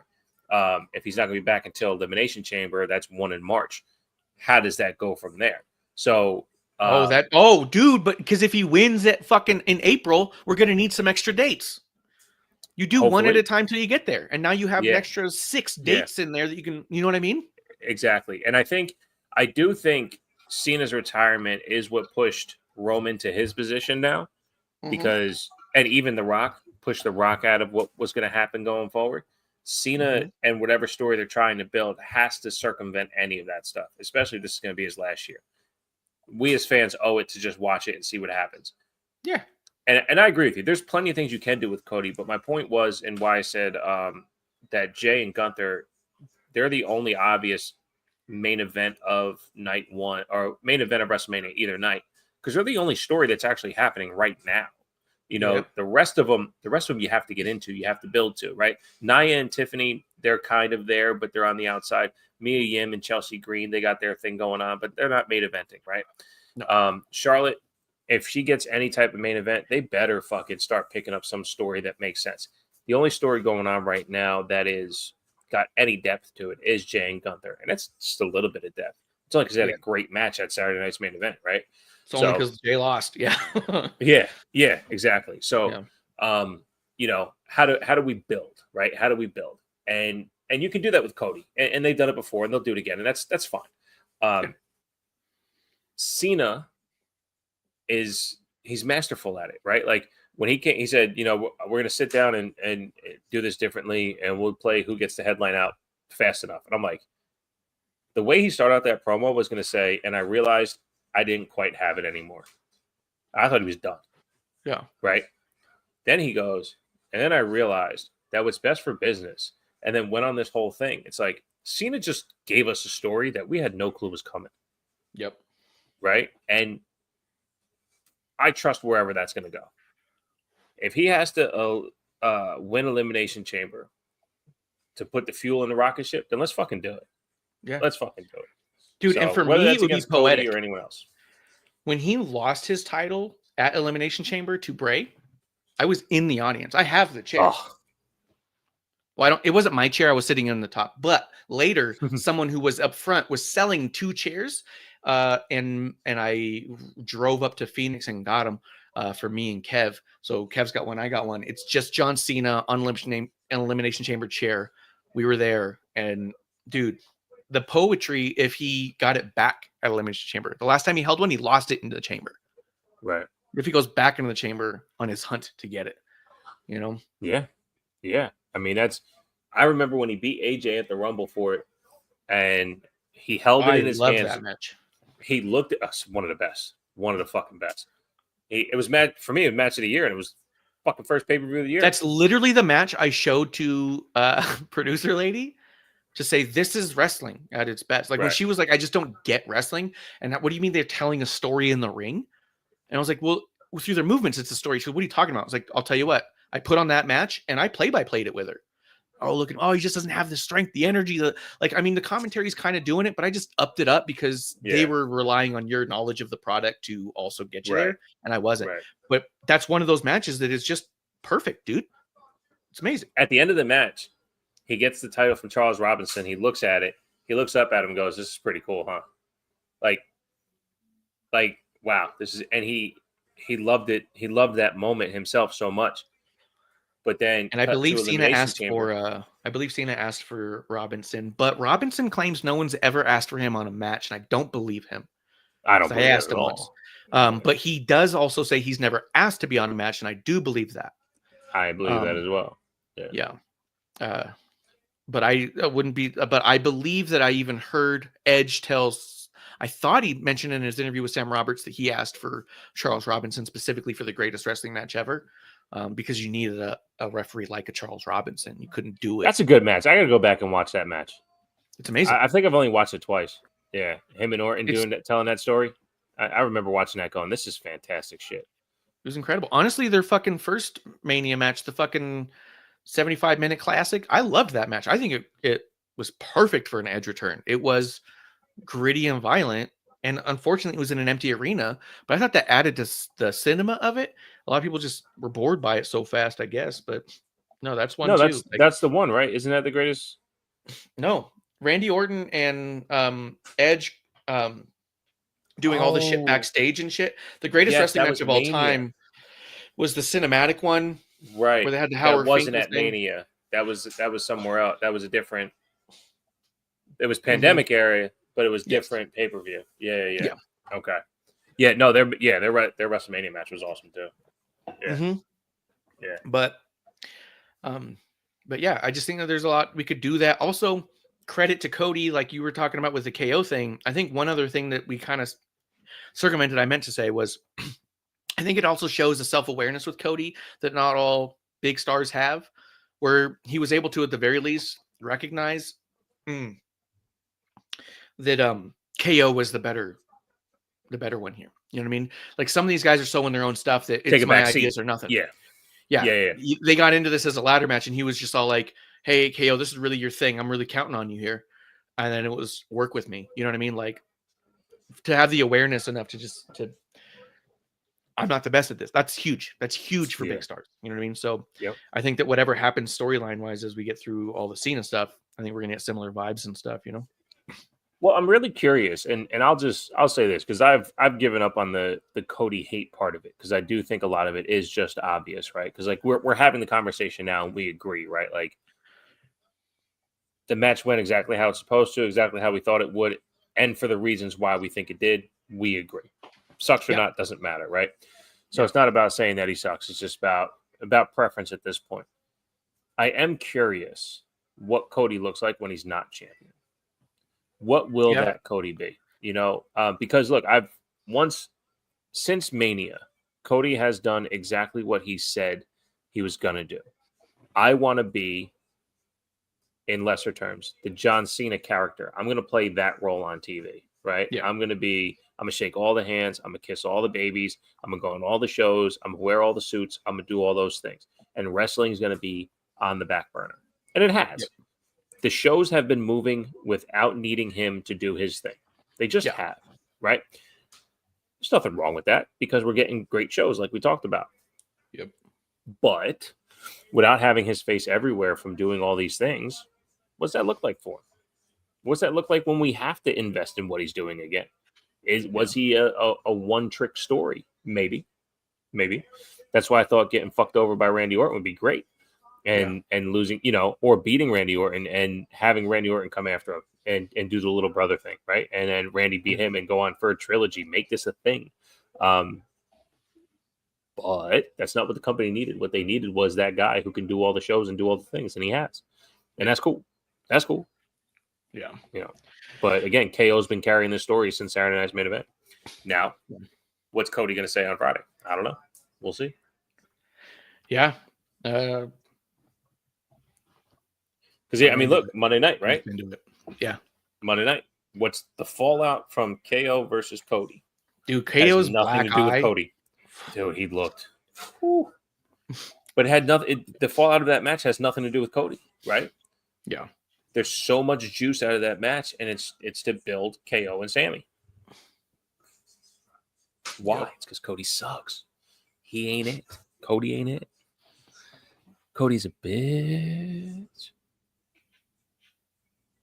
He's a bitch. What are you? Cody's a bitch.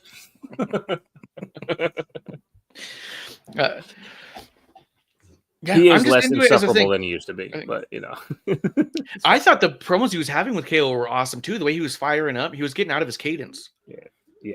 I loved a lot of that, dude. And KO is so fucking perfect. When Shawn Michaels said that, like, you sound jealous. The way KO was like, what did you just say? Like the way he said it was like so authentically, quietly asking the guy across the table and not performing in front of a crowd with a microphone. You know what I mean? Because a lot of the guys, especially like the young idiots who think they're the best talkers in the world, don't understand subtleties like that. These JFs will just grab a mic and yell into it forever, no matter what's happening.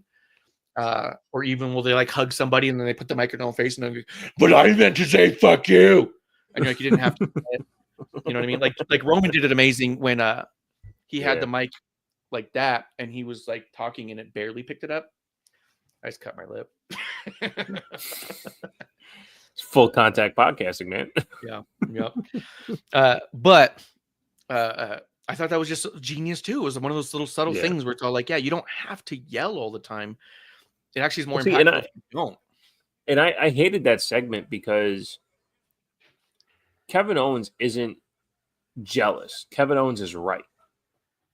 You know what I mean? Like, he's not saying that he deserves all this because it should have been him, Dolph Ziggler style. No, like, he got fucked over by the bloodline. He got fucked over in the main events. He got fucked over at Saturday Night's main event. He had him down for the 3 count, and it didn't fucking happen. And I get it. It's rules of the game that we play. Like, he just happens to come up with the short end of the stick. But he's fucking fed up. He's not jealous. He's fed up. And to go with the jealousy storyline, it's the one thing Kevin Owens isn't. Because Kevin Owens could go out and prove that he could fuck you up any day of the week. And now he's pissed at Sami Zayn for not helping him. And it's a perfect story. Oh, I think it's amazing. Yeah. I can't wait. It's going to be so good. And the thing is, like, KO, all those guys can fit anywhere in any of those stories. You know what I mean? I just think there's a lot we could do with Cody on the other side of being a champion. If we have to do that, I think there's a lot of ways we can, and it'd be cool to see it. It'd be cool to see it because we need to see it. Yeah. And I think that moment in the Rumble is a great example on why. And I used to say this about Jinder Mahal all the time, right? Like, having the ability to say that this guy was champion. So when you have 8 guys in the Royal Rumble and they're all champion before, you can tell yourself, and you should be telling yourself, any one of these guys can win it. Yep. Any one of these guys can win. And again, like if Jinder ever came back for a one-off, okay, in the business things and all this stuff, like there's no way he's going to win. But he's a former WWE champion. Mm-hmm. There's a chance he can go to Mania this year and beat Cody. You know why? Because he's won before. He was a champion with multiple title fights. That means something. So having the ability to do that, right? And well, I'm saying just from on TV character before, not the people in the back. Like that's well, I'm saying it goes hand in hand. You know what I mean? Like he was a champion, not only like in story he won a championship, but also wasn't like a fluke. He was like booked to champion. Oh, sure. You know what I mean? So it's also like, you know. So like if well, and we talked about that when Seth won the world title, right? When that first came out, the world heavyweight title. Like, no, this should have been hot potatoed. So you have the chance to tell all these stories with these different people who have been world heavyweight champion, you know, and to their credit, seems like they did it right. You know, seems like they did it right. Look at Damian Priest. Yeah. He cashes in at WrestleMania. He holds the title.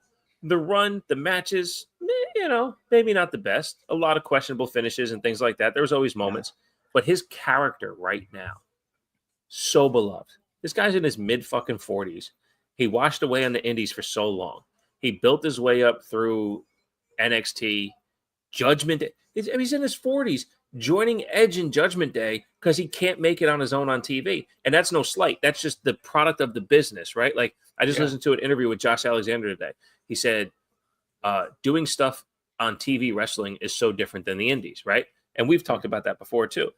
AJ Styles even said it. Yeah, I wish I went to NXT so I can learn more about how to WWE this, right? Yeah. Finn Balor is thankful for his time in NXT because he learned how to do shit on TV. Mm-hmm. Damian Priest, he's in his 40s. He goes into Judgment Day because he's not making it on his own on TV. Now look at him. Dude, like him or not, you know who does?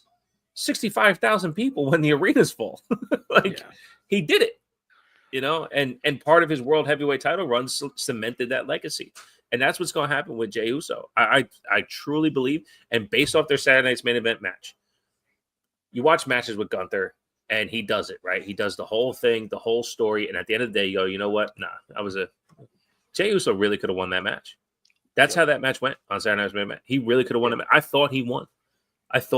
Twice. I was like, and of course, it's Gunther, but this wasn't a, oh shit, like, Gunther was going to win the whole time. No. Yeah. Like, Jey Uso could have won. And I truly believe he's going to win at Mania. And this whole Yeet movement is going to be supplanted as one of the coolest things that's ever happened in wrestling. Yeah, absolutely. I agree. Dude, I cried on Monday when he was doing his promo. Same. It got me. But also, I have that video. I have to dig it up. When I met him, he had just turned into main event Jey Uso. And it might have even been like right after, even like week before he was called main event Jey Uso, because I think he'd already done Hell in a Cell at that point. And I was talking to him about how like he flipped a switch and we all see it and we all feel it. You know what I mean? And I was like, it's different. Like you stepped up and stepped into that position when they gave you that opportunity. And I was telling him, and he got choked up and his voice cracked when he was all like, yo, man, real recognize real. And he said, thanks for that. You know? Trying to play it off. Yeah. But his voice cracked a little bit. And you could see he was kind of like doing the same thing in his eye that he did during that, you know, where he kind of like blinks a little bit. Like, I'm not trying to feel that, you know? And so to see him get all the way here, I felt so proud for him and happy for him. Right. You know what I mean? Not that I had an impact in any of his stuff. It wasn't like I'm proud because I was a part of any of it. I'm proud that I was able to watch him do it. You know what I mean? I'm just proud that because you also talk to him, because that's not the only time I talk to him, and he's just so ridiculously humble. It's like, oh, whatever, man. We just go to work. You know what I mean? Like the whole We the Ones thing came from them not being concerned with the hubbub and just grinding it out. Like, the We the Ones is, we're the ones that stay late. You know, we're the ones that if they need someone to be an event, they don't know who they can rely on us. Like we're the ones who show up every day, every show, get it done, and pop the crowd. Like that We the Ones, right? It's amazing to see him get all this way. You know, for 10 years we watched him succeed at the only thing we saw him trying to do. So none of us thought there needed to be anything else, right? Clearly he's the best. That's it. For him to break away and become this is incredible to watch, man. The promo of him kicking out Jimmy and Jay from the bloodline, where, you know, he tells Jimmy, and unfortunate, you know, you get injured, I stepped up. And, you know, Mr. Class President, Mr. Whatever, like, and not me, right? Or and that whole promo where he basically just says, I had to figure this out and do this and do me. And you out the bloodline. And I'm out too. That really was the punch to the face for Becky. Like, it was moving that way. Main eventing was happening because he did it with Roman, and they just did it at WrestleMania. Like, he's on that level. Then he super kicks Roman. But then when they super kick him together and Roman flatbacks to the bottom of the ring through the ropes all the way to fucking China, like, he puts himself so, like, that type of starting point is why we're here today. Because everything they built in the bloodline, for Jey Uso to be allowed to do this. And then again, my tweet to the encore of Yeet, like, play the music again, has literally been just as organic as anything. Give him the opportunity. Let's see what happens. Oh, why is Jey Uso out of here again? Why? Because look at the fucking crowd. They love him. Yeah. That moment with the kick led to the SummerSlam match with Tribal Combat. I was there. Went with the family. Okay. It was the first time the Yeet thing was done in unison by the crowd. He went up there and tried to do it again, but it's the first time we ever saw it, and we watched all the time. We were sitting elevated enough to look down on it. It was the coolest fucking thing I've ever seen, because you just see the whole crowd get behind him. And I'm like, Jey Uso could win this fucking match. Do you think he does that shit because it's hot in the middle of the ring? The waving? So he wants everyone to wave at him is too hot? He just feels 60,000 people fan him off because it's a little hot down there. That's funny. Dude, I'm just into it because right now it's all good. But, like, I think just right now we just let it play out. And I think there's so much good to do. And I just want to come on here and talk a little bit just because Charlotte's awful and the crowd agrees now, and it's amazing. So I'm watching these apologists try and say, yeah, but the likes on the YouTube and this is like, okay, but but YouTube likes don't translate on TV. You know what I mean? Like, you can have only 1,000 dislikes on the Charlotte promo, but all you hear is that she's having a hard time talking because the crowd refuses to accept it. And I don't give a shit what YouTube says. You know what I mean? People respond to what they see on TV, not to what they're hearing about. Right. Oh, shit, I just saw a couple comments I missed. Oh, it was Digi. Never mind. Cool me down, fan. Cheers to Digi. I wanted to talk shit on Punk, but honestly, there's like nothing worth talking about with him. He's just talking shit. The thing about like Punk promos and Seth promos and right now, who's the other one? The Charlotte promos. They're so disconnected from what they're actually saying and doing that it's weird. Yeah. You know what I mean? Like, just they say what's opposite of their actions. It's what they're all doing is what Drew did 2 years ago. They're all doing it now. And it's crazy. Yeah. And Drew's the only one who went, oh no, I dialed it up. Like, Seth's doing good once he gets his promo going, but he starts his promo so shitty, it's hard for me to get into it. When he starts out with the revolutionary, the revolutionary. I think he's trapped. And he doesn't know how to get out of it. You know, it is, and we've talked about this endlessly. He had, at least I have. He is in the Cult of Personality, Judas, Daniel Bryan, like Kurt Angle. He's in that phase where the first 3 minutes are hooked because of the song. Yep. That is it.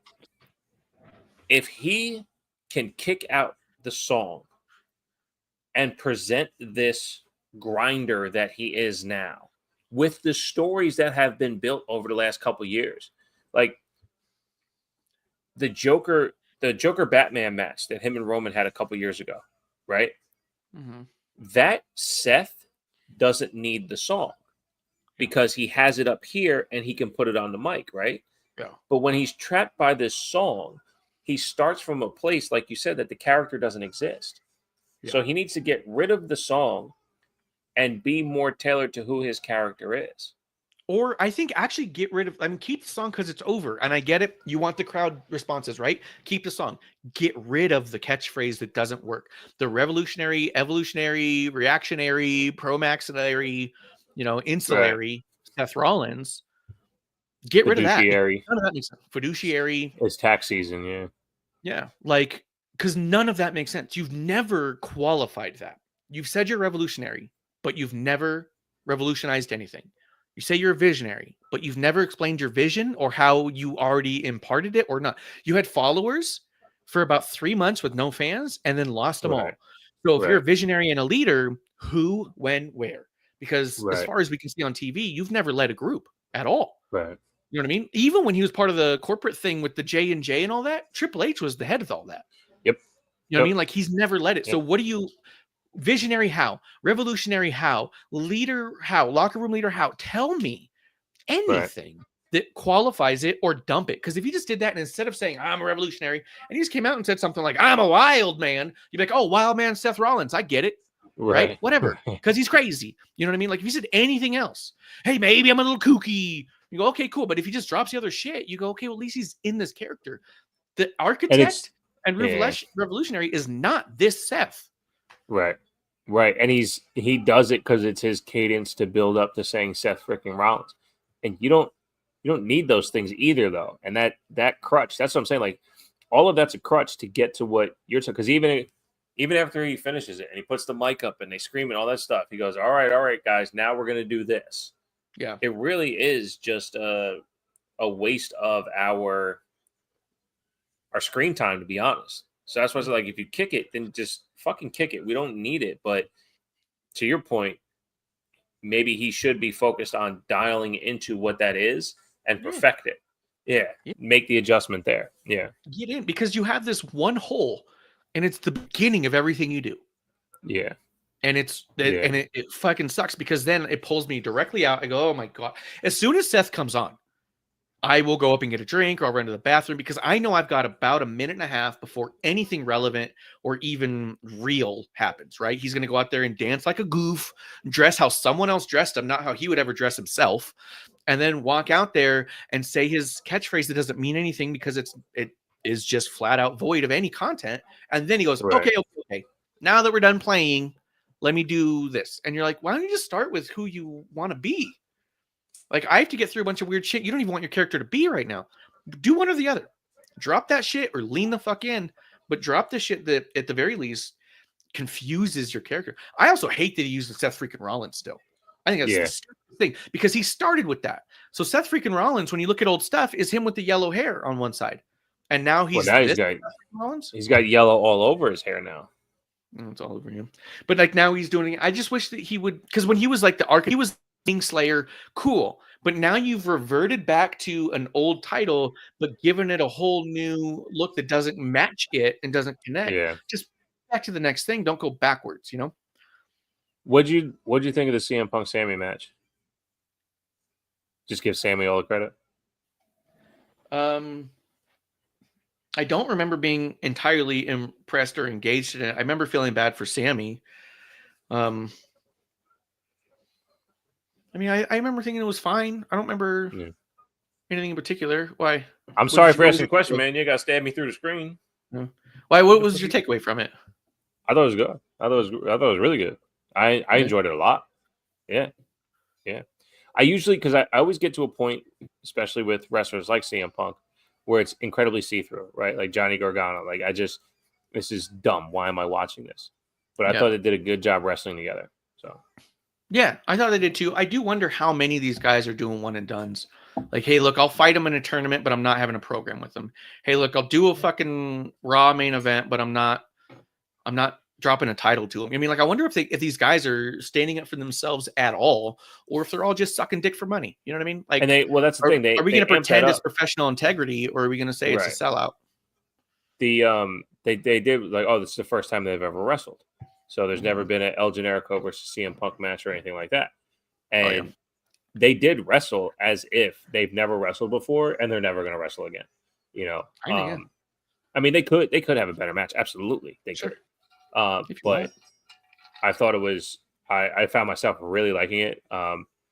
They teased the Blue Thunder Bomb, and then CM Punk runs for a bulldog, and they transition to a Blue Thunder Bomb. I thought it was really cool. So fun. Like he has one with that move before. I was like twice. Yeah. Don't give me that shit. It was twice. Once with AJ, once with Drew, and it took a haluva kick. Yeah. And that's why I texted you. I was like, nope, the setup was a haluva kick. That doesn't count. It's not a Blue Thunder Bomb out of nowhere. Nope. If you're transitioning from a haluva kick into a Blue Thunder Bomb, it's still a haluva kick. It still was the finish. It's true. Last punch. Was it the third Cody Rhodes or was it the second Rhodes that did it? I don't know. Right. You know what I mean? When he does all three? All three crossroads, yeah. No, it's definitely Jiffy you like. Yeah. That Jiff you like.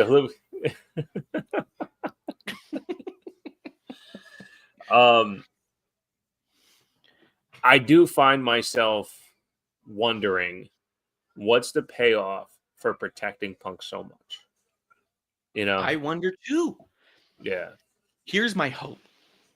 For one, I think a lot of what they're doing here feels a little to piss off Tony. Feels petty. I wonder how deep some of these petty stuff is. Is it truly, really? Are we going to string Punk along for a long time and never actually give him that main event? Are we going to let him have it? Can I be honest, real quick? It feels that way. It feels like he's always going to get that close, and then he just tug. That's what it feels like to me too, and it's what I hope it is. But I hope they're just all like, yeah, we're on the way, and then they're like, fuck it, let Jay win. Yeah, let Jay win. I wonder if sometimes it's all like, let's put him in a pretty rough match with somebody, see how he see if he holds up.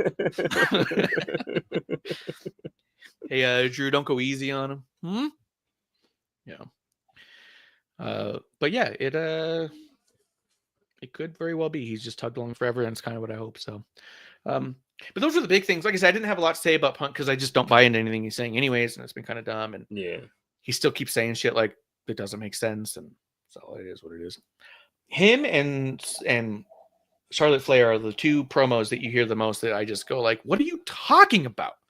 Right. You know what I mean? They literally say things that don't exist. You know what I mean? Oh, I've done this. I am that. I've always done it. And you're like, what? So, yeah. Here's a question. Here's a question.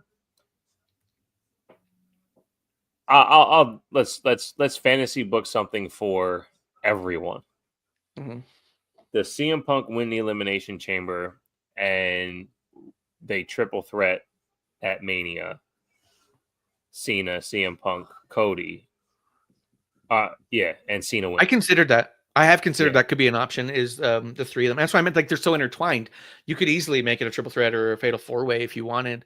But see, logically, even you could, but I don't want them to. But logically, again, even at that, through that logic, it still has nothing to do with Cody, and that's what I feel bad about. What everybody wanted out of it. Oh, Cody. Okay, well, what about Cody? Right? Like that would have nothing to do with it. That would be CM Punk get in the way of Cena finding his way into it so he can go do it. You know what I mean? Like it has less to do about Cody. Just no matter who the champion is, that's what Cena wants to go do. You know? That's exactly what I was saying, because the champion doesn't have a road to WrestleMania. They are the road to WrestleMania. They don't have a story. They are the story. Right. So it's impossible for Cody to be chasing WrestleMania if he's the champion. There's nothing for him to do. He's just trying to see who's going to come up against him, and it's up to them to figure that out, right? Like his character isn't chasing anyone. His character he's got beefs to settle, but at a certain point, also you're the champ, right? Do you really start challenging other people? We always hate when that shit happens. The Sasha Banks of it. Yeah, Sasha wins a title, comes out the next night, and I want to fight you. No, do you not realize you won? That Charlotte does the same thing. Yeah, Rhea did that for her entire reign, and it was always, I want to face you, the jobbers. It was Rhea is such a shitty champion because she's so strong. You know what I mean? She is so good that she is an awful champion because she has the worst fucking title runs. Her last one was so bad. I was so excited it was offered because she had 2 matches the whole time. Because every match in between was against like Candice LeRae on Raw in the middle. It was her against Sarah Logan. It was the dumbest ones that you're just like, She's not losing to Zelina Vega the day after, okay? Like she had a bunch of jobber matches and they weren't good matches. They weren't long matches. They were just fine matches of her beating the shit out of characters that are booked to be shitty. You know what I mean? She beat Shayna Baszler. Great. Everyone else has too. Right? She beat Zoe Stark. Awesome. She just got here. I forgot she's still here. You know what I mean? Like, but yeah, Cody's not going to have a story because he is the story. Right. So it's up to them to figure out how it all. But the thing is, it's cool is that he has so much history that there's places to pull story from that could get us there in a way where we go, okay, this will work for me. Because at the bottom line, we're getting the match whether they are able to figure it out or not. Yeah, right. Or whether or not it makes sense or not. I mean, look at Bianca Sasha. We got there, and that story was awful, but the match was incredible. So, like at the end of the day, it's like, can we at least stomach what we have? You know, what's the thing? And I just tweeted it out today. Like the idea of Jay Gunther, that was the story I pulled on why they're going to main event, because Sasha Bianca ended up being the only story they ended up telling leading into that WrestleMania. Like it was the only, good or bad, it was the only one that had any traction. So it had the most build to actually get there. So the payoff of whoever wins would be the main event. And that's what I'm looking for. And I think that's what's going to happen now with Cena. I hope it's not with Punk because I'm just not a Punk guy. I do like the idea of Seth, Roman, and Punk. Because you can tell a story there. Mm-hmm. And that's how the Rumble felt. Yeah. But I don't know what the purpose of having three people fight each other would be, you know, at Mania without stakes. Because there's no stakes for Roman, you know. But star power wise, those three, again, good, bad, or indifferent, whoever you like, those three have a fan base that if you put the three of those guys to kick off WrestleMania, like, I mean, and between the Shield and Punk, because there's a lot of story between Shield and Punk in and of itself. The Shield in itself, there's a lot there you could do, but without much cause, what are we doing? You know, right. And honestly, I really like that they're putting Punk and Cena in the Elimination Chamber together, because to me that's enough to satiate any sort of, hey, they have to touch a little bit, because you're like, I feel like they do. I feel like they absolutely do. I feel like this is the way to do it. Give them a couple minutes in the chamber, and then I don't need to see John Cena with Punk again because they didn't touch at Rumble. Yeah. Right. Like they had that moment and then they were staring and all this stuff. And then another entrant came out and then another entrant came out and they purposely didn't do that. And I'm okay with that too. But there's also a chance Cena gets eliminated before Punk comes in and they don't touch, you know, like there's also a chance they start with Cena and Punk. Very true. Because here's the other deal. That's how you start. That's how you start. You do it. If Cena's going to win, that's how you start. Yeah. That's how I would start it. I'd start it with Punk. I wouldn't necessarily say Punk's out before the next guy at all, but I would start it with Cena and Punk so you get a good 5 minutes of them, get another guy, get going, and then by the time Cena wins, he was the first in and last standing. Like that's Super Cena. You know what I mean? Like that's how I would do it. I would love that. And honestly, that's how. Look, we can fantasy book. See, guys, we can do it. Yeah. That's how you make the Cody loss make sense. Cena pins everybody in the chamber. Yes. If he like goes from Baszler. never, yep. If he pins everyone, eliminates everyone in the chamber, then beating Cody makes sense. Yep, 100%. I'm into that. I just want to say real quick because I shit on Shayna Baszler earlier and Zoe Stark. That's not on them. That's a booking thing. For whatever reason, they've put them in this group, right? The Pure Chaos form Moralities. They have the worst fucking name. They all dress so bad. Like, I mean, they just look clunky and dumpy in these weird jeans and shirts. So it's not flattering to their strong, powerful physiques. These three women are probably actually the three women you don't want to talk shit to face to face. Right. The most in the entire fucking industry. They're probably the three most dangerous women in that locker room. And they come out and you just are not scared or intimidated or believe them. And that's all because of how they're being presented and booked. And it's so sad because every time they come out, I'm all like, I couldn't even care. I know they're going to lose. I'm not even excited. And the thing is, they could kick the shit out of everybody in that building. I know it. You know, like they could probably beat the shit out of most of the men. So I agree with you on everything. My biggest fucking hang up is the name. It's awful. The name is Pure Fusion Collective. And can we just do like a little exercise here? Okay. If you don't mind. What does the word pure mean? Just entirely one thing. Right. Untainted. 100% untainted, Okay. pure. No other factors. Right. What does fusion mean? The combining of multiple things into becoming one thing. And what's a collective? All of it. Everything. It's one sum and all. How? Hey, that's how titles work, right? You start with none, you get some, and then you get them all. That's how it always worked for Bailey. It's just, I was like, wait a second. All right, so Pure Fusion Collective, you can kind of wrap your head around the enunciation. They can say it on commentary. And I was like, wait a second. If it's pure, damn sure ain't a fusion. What the fuck? Asian fusion, right? No, I'm even trying to look up if there's any sort of connotation to the word fusion in wrestling that I don't understand. And all I'm seeing is that there's a bunch of places called like Fusion Wrestling Club, Major League Fusion. MLW had a Fusion TV show. Independent professional wrestling promotion called Fusion Wrestling. Like, I'm not seeing, like, this isn't exactly Catch, right? It's not like it's Pure Catch Collective, right? That might make sense. Or like when Butch and Tyler Bader was doing their like Catch is Catch, right? Right. Or the this No is, like you Quarter said, it's Catch fusion. Club and yeah. This is fusion. You're like, as far as I can tell in wrestling, fusion is just the name of a TV show. Right. Like, what are you talking? What are you fusing? You know what I mean? Right. Yeah. So by saying Pure Fusion Collective, you haven't given me something that's pure or fused or collective. You've given me a bunch of, like, what is? Are you telling me your styles are collected? That you fuse them into a pure MMA style? Right? Did you fuse your MMA? But even then, your words are backwards then. Like, yep. Yeah, it sucks. It's because I like them all individually. I absolutely like them all. Zoe Stark on NXT, I thought was such a breath of fresh air. She moved differently than every other woman there.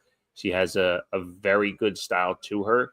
Sonya Deville's character work when she got injured and was off TV, came back as Daddy Deville doing the GM stuff was fucking amazing.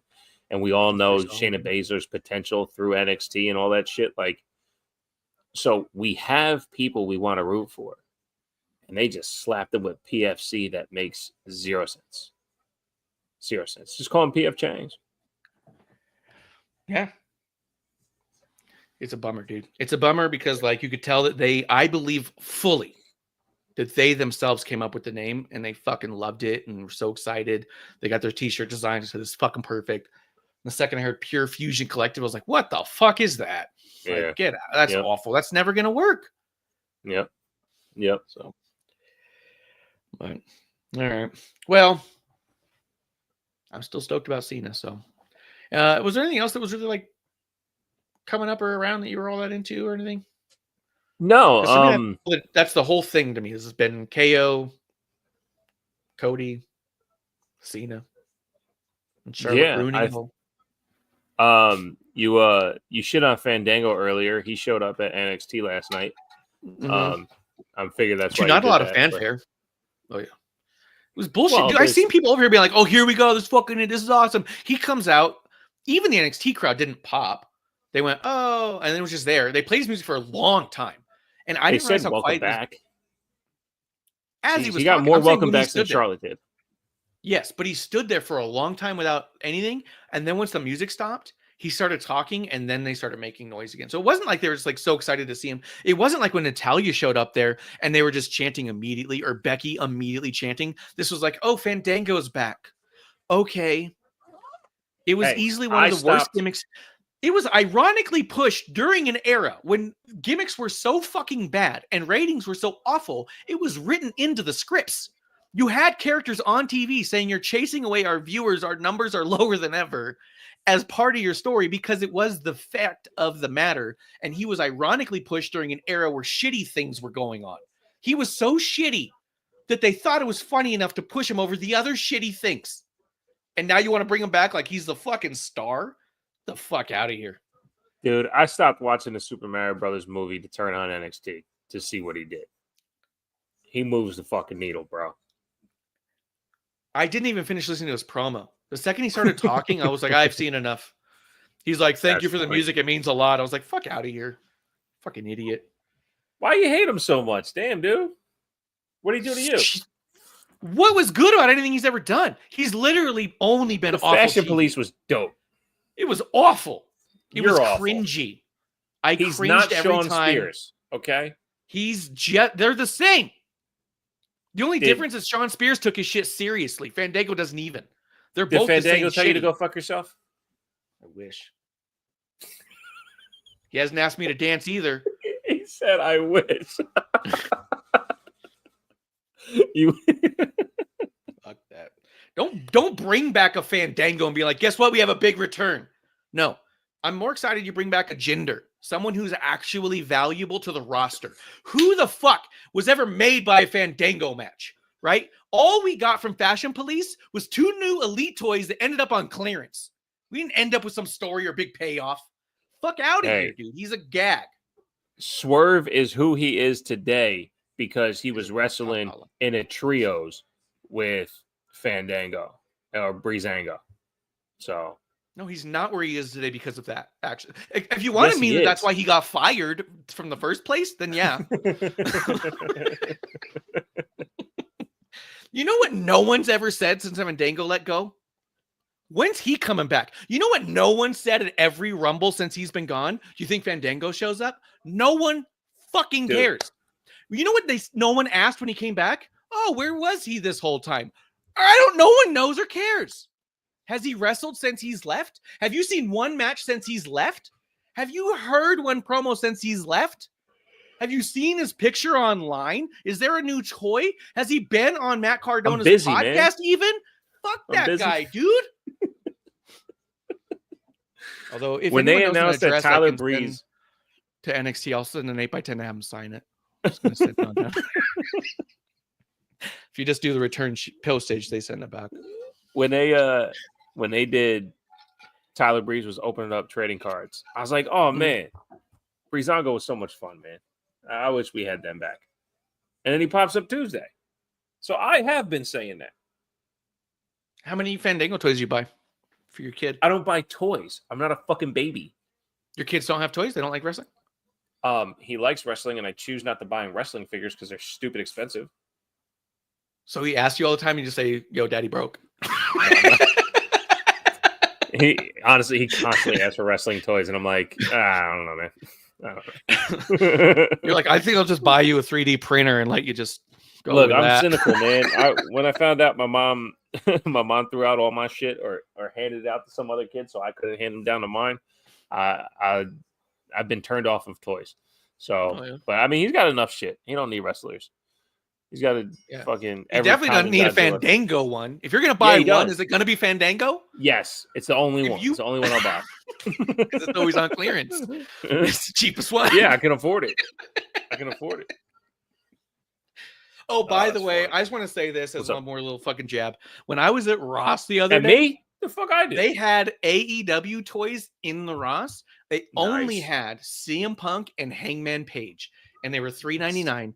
And it was so funny to me, not because it's all like, oh, Punk's not a real star. Look at it. Like, it's like, look, we could make that stupid. That's dumb. I know I'm not that dumb. But what I laughed about was that CM Punk literally cut a promo saying Hangman Page toys are peg warmers, mentioning directly that CM Punk's toys sell better than Page.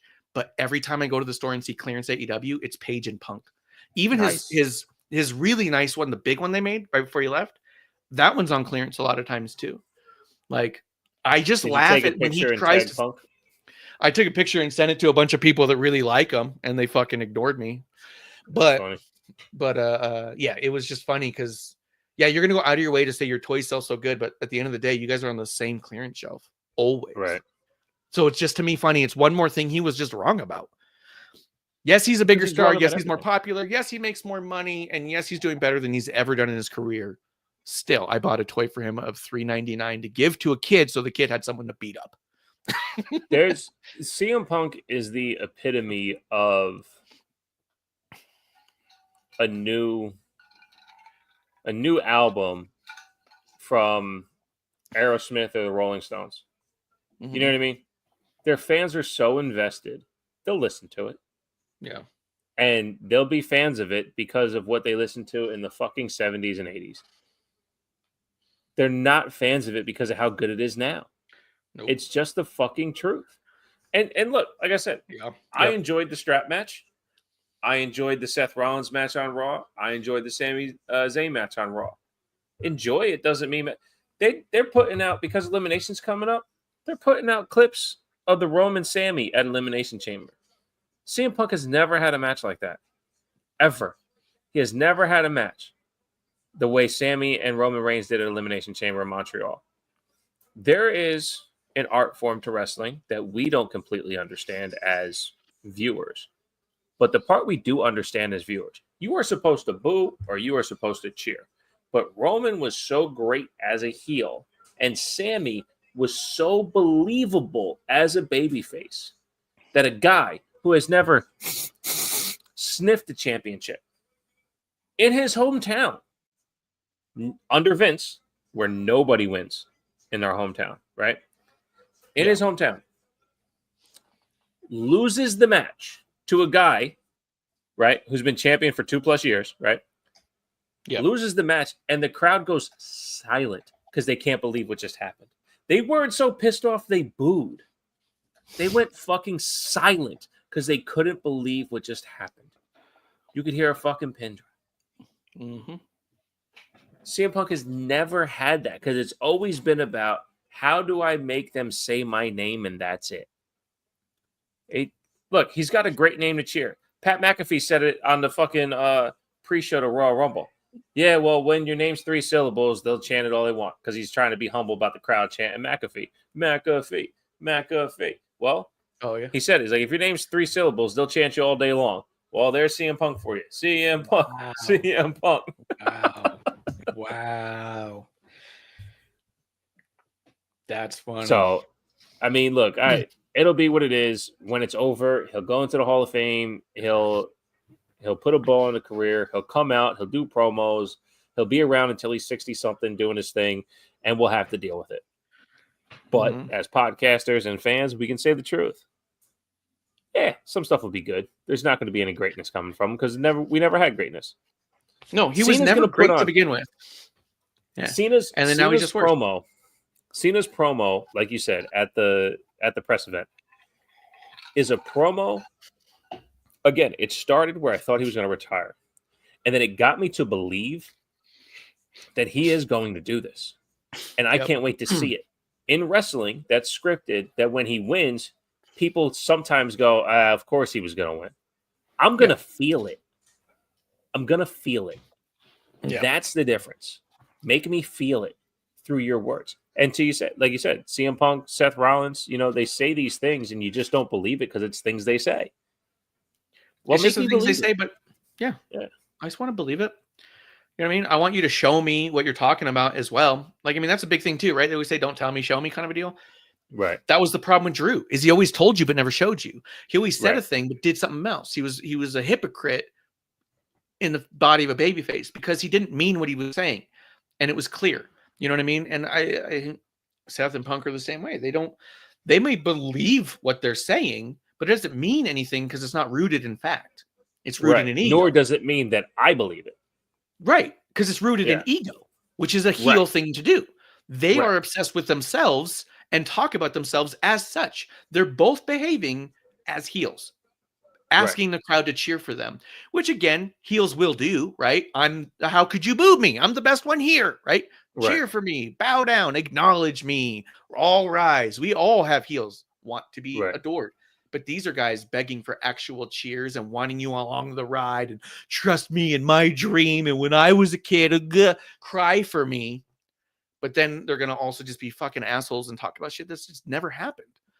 I've always done this, always said that. You're like, except for this, and this time, don't forget these 4 years. You know what I mean? Like, yeah. Both of them. Yeah, do. I mean- like that. And they just need to fucking tune in to who they fucking are. That's the difference between them and KO and Sammy. KO and Sammy are dialed the fuck into their characters. Right. Always. Obsessively. Where guys like Punk and Seth are dialed in to their stories, not their characters. So their characters don't match their story. Right. Right? The other guys work for in reverse. How would my character behave here versus how would this situation be if I did that? Right? Like, how can I get to here?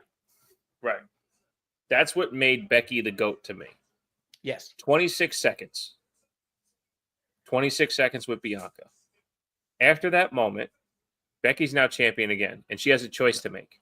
How am I going to present myself as a character, and what story am I going to tell? Yep. And she transitioned into a new version telling this new story. And it was so fucking close to being a heel that the reason why we couldn't fully boo is because she was telling the truth. She was right. And the relatability. She was right about everything. And by the time Bianca won, we were able to cheer Bianca because Bianca winning was justified because everything Becky said was true. And you want to see the asshole get their ass kicked. It worked. And you're not necessarily booing Becky. And that pure art form where it goes from this likable person to, well, she actually has to lose. Like Roman, right? I wanted Roman to lose. As much as I loved it, his character deserved to lose. And I wanted it to make sense when he lost, right? Same thing. And being able to do that is why we watch. We want to listen to these things and hear these words that make so much sense. And that, you're right, like being able to tell the story of your character and the story of the story, it has to go together. If it doesn't go together, then, you know, like I said, we can watch great matches all day long. But why are we watching? Mm-hmm. Yeah, I can't just watch. I know that there's people like that, and I know that even Kiro comes through from time to time, and he's the type where he will go on YouTube and just watch match after match without any story in between and be fine with it. And I just can't do that. It's just after a while, it's, you know, same old, same old. It's why I think it's hard for new fans to see the PLEs and the Saturday Night Main Event and be invested all the way through. It's because they're just so heavily matches and not heavy with the story. And I think that that's just a lot to take in for a lot of people. We need reasons. We need investment, because standalone as is just an exercise in what?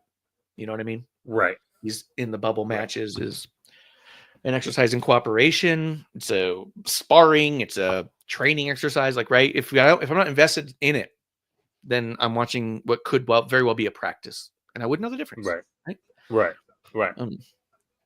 But right. If you don't have anything else, I don't have anything else. Nah, man, we pushed fucking 212 out of this. I'm good. I'm good. I mean, of course, I can sit and talk to you all fucking day. We can do this forever. Well, that's why I did this, was because I knew I wanted to call you and talk to you about all the Charlotte stuff, because I knew that at home when she started to like crack and she was like, guys, I missed you. I love you. You can boo me.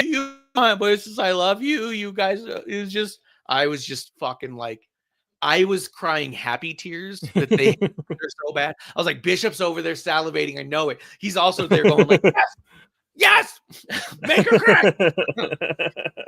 And it's not like we want to hurt someone's feeling. It's like, what else is it going to take for that company to realize that that's not the answer to every problem they have? And as a fan base, we're tired of it. We're done with it. Get rid of it.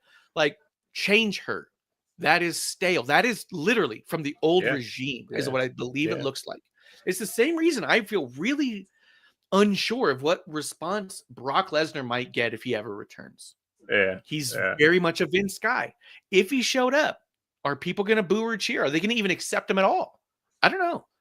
You know, I know there's more stuff that just came out, but before that, and real quick too. Real quick with the Charlotte point of it. I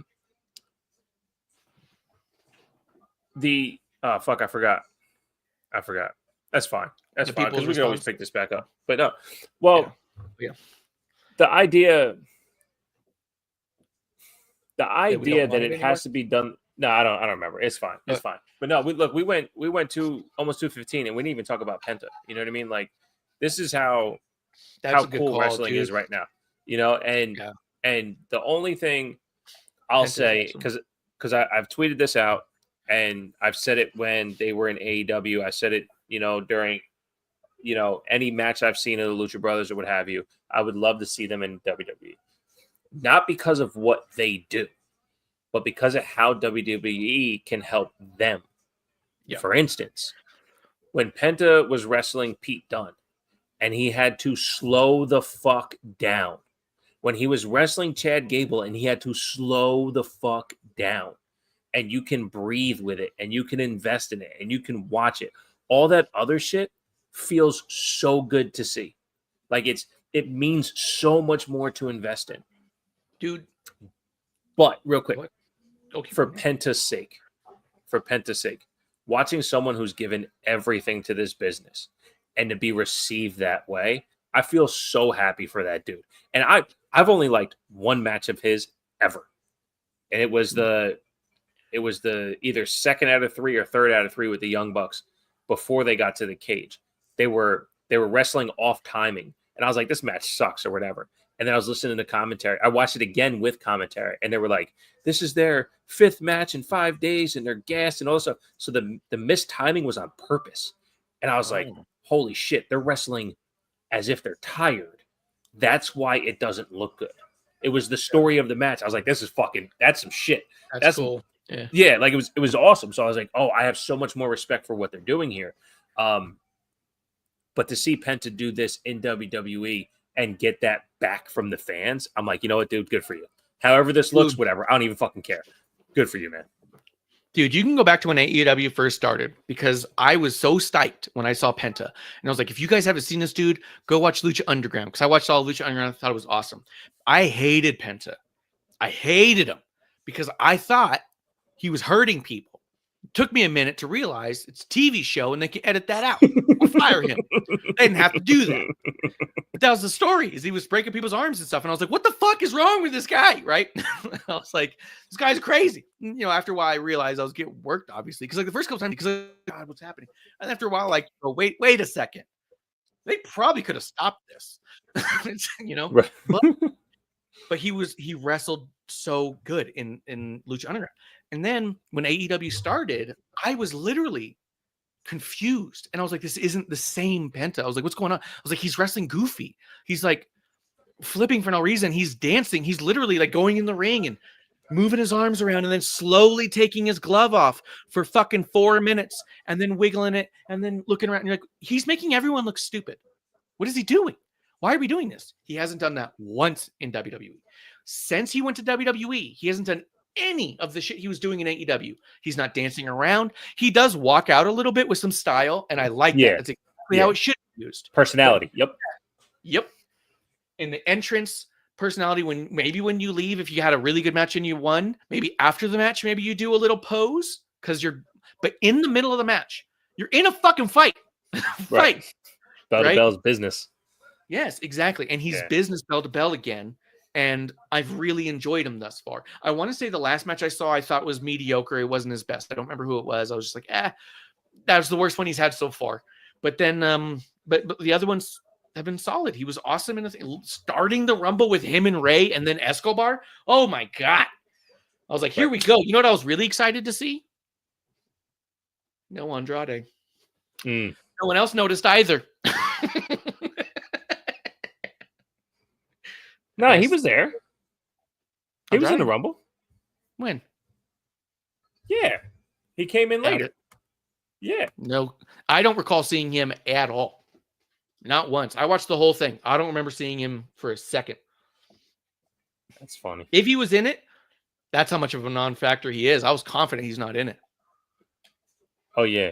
Let me see. I'm put up here. Let's see. Okay. Royal Rumble match. Yep. I'm getting there. Uh-oh. I don't know. Let's see here. What the fuck did I do? I don't know. He was in it. I'm going to say he wasn't in it because no one can verify. Marsh That's funny. Went full mark. That's awesome. Oh, yeah. When I was bought in by fucking Penta, That was another reason why I knew I liked this guy. And I was like, God damn, that's how good he is. Because I couldn't see through the move at all. I would watch that arm snap over and over again. I was like, he's fucking doing it. You know what I mean? Like, it's so gnarly. That's how good he is. I was trying to be like, you can't be, but I'm watching it. So like, no, it fucking is. Yeah. So it's sick. But yeah, what do you got going on over there? He was number 11. Really? He was number 11. Yeah. He was eliminated 7th by Jacob Fatu. He was only in for 3 minutes. Yeah. Yeah, I'm not totally off then. You know? Oh, I agree. 3 minute I agree. Andrade. You had more time.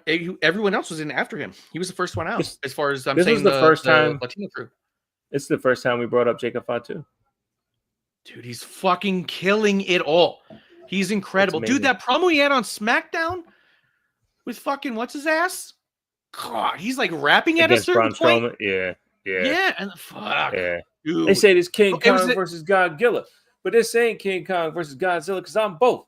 It's like, God damn. Yeah, him. And then the one he did on Damian Priest, you from the streets, I'm from the streets. Difference is, I was in the box. Like that whole like, look, we're from the same place, but just remember, we're different. There's even levels there. to this shit. Yeah. Yeah, exactly. Like I'm the guy on the streets. The guys in the streets don't want to see in the streets. You know what I mean? And you're just all like, fuck, dude. Because even Damian Priest is kind of like, yes, sir. You're like, fuck. Dude, I get so fucking happy for Jacob. And Damian's response too, though, is perfect for credibility. He's like, you know what? We are from the streets. So why are we talking? Like, the second there's most street fights are one person says something. The second another thing is said, that's it. You go. Yeah. Like, that's it. This isn't a back and forth. This is you said something. Yeah. It's either it's on or it's not. Yeah. It's either it's on or it's not. I'm about to convince you, or would you like to hear the counterpoint? Right. No. This isn't a fucking debate. Yeah. It's you said that shit, and now you're gonna feel some shit. And it's we've talked about Jacob Fatu for years. Just seeing the little bit that we have, I think this is in essence poetic justice, right? Like it's truth, right? He absolutely has been locked up, and it's a big reason supposedly why he wasn't with the company before, right? He had opportunities, but his past is what denied him. And the idea of him joining the bloodline was a fever dream because of that past. And he's here, and he played his part the entire time. He's behind Solo, and all he says is, Solo, I love you. He prays to Solo. He has pledged his allegiance in that part. And then he doesn't have to. I'm off the leash now. Like this. Yep. Are you fucking kidding me? Okay. Yes, sir. We will watch, sir. Yes, sir. Thank you, sir. Let's go. Dude, the idea of even a werewolf on a leash is already a visual you can grasp. You know what I mean? Like it was, I'm off the leash, and I just was all like, what? Because you look at the werewolf and you almost see like a broken chain falling from it or something. You know what I mean? You're all like, fuck, someone would try to leash a wolf. Right. He's so fucking badass, dude. Yeah, and he deserves it from legacy standpoint. I mean, his dad's the Tongan kid. You know what I mean? Like it's to those who know, who have been watching him since before here, he's been Hall of Famer. Right. As far as like indies go, I don't know that there's ever been, to me, a wrestler who was on the indies for so long and that level. You know what I mean? Like he was beyond the entire scene. Like it was just insane to watch to the point where it was like that, where we're trying to fantasy book him into a bigger company because we're like, please, the world has to know. You know. Well, and in that same vein, it's like it's not just WWE; it's all the bigger companies. Yeah. The biggest he got was MLW. Yep. Right? No. Yep. No TNA. No Impact. New Japan on January 13th, 2024, Battle in the Valley. That's just a local. That's like what Mercedes Fatu did. Made his debut teaming with Shota Umino and formerly Darren Young to defeat Team Filthy, Tom Lawler, Jarrell Nelson. And so that's just the Cali show? Yeah, it was just Cali show. Yeah. I don't think So he was on. He did one match otherwise. Everything Yeah. else was Indies and MLW. Yeah, GCW. And he's 32. He's been doing it forever. He started 13 years ago. Like this, his legacy deserves. And look, I'm not going to be. And his hard work deserves this. Yeah, like WWE isn't the end all be all for everyone, and I completely understand that. But the reason why the Bloodline story worked so well is because the Bloodline is WWE. Like I made that comment to you, leading into WrestleMania or what have you, that like Cody's music saying there's more than one royal family in wrestling history.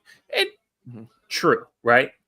But regardless of how big Dusty did, like if Hulk Hogan's kid wanted to wrestle or Andre's kid wanted to wrestle, it still ain't bigger than the Bloodline.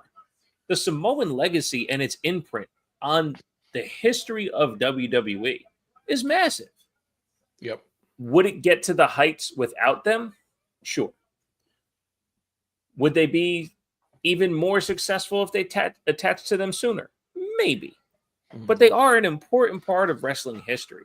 And if the legacy of that family is fully woven through WWE, then I'd be damned. They all deserve to be there one way or another. And he earned his stripes. He earned his stripes, and it shows. And he's fucking good. I also love that the picture I have with him, you can see that his shirt is inside out and backwards because you can see a WWE logo right underneath his neck.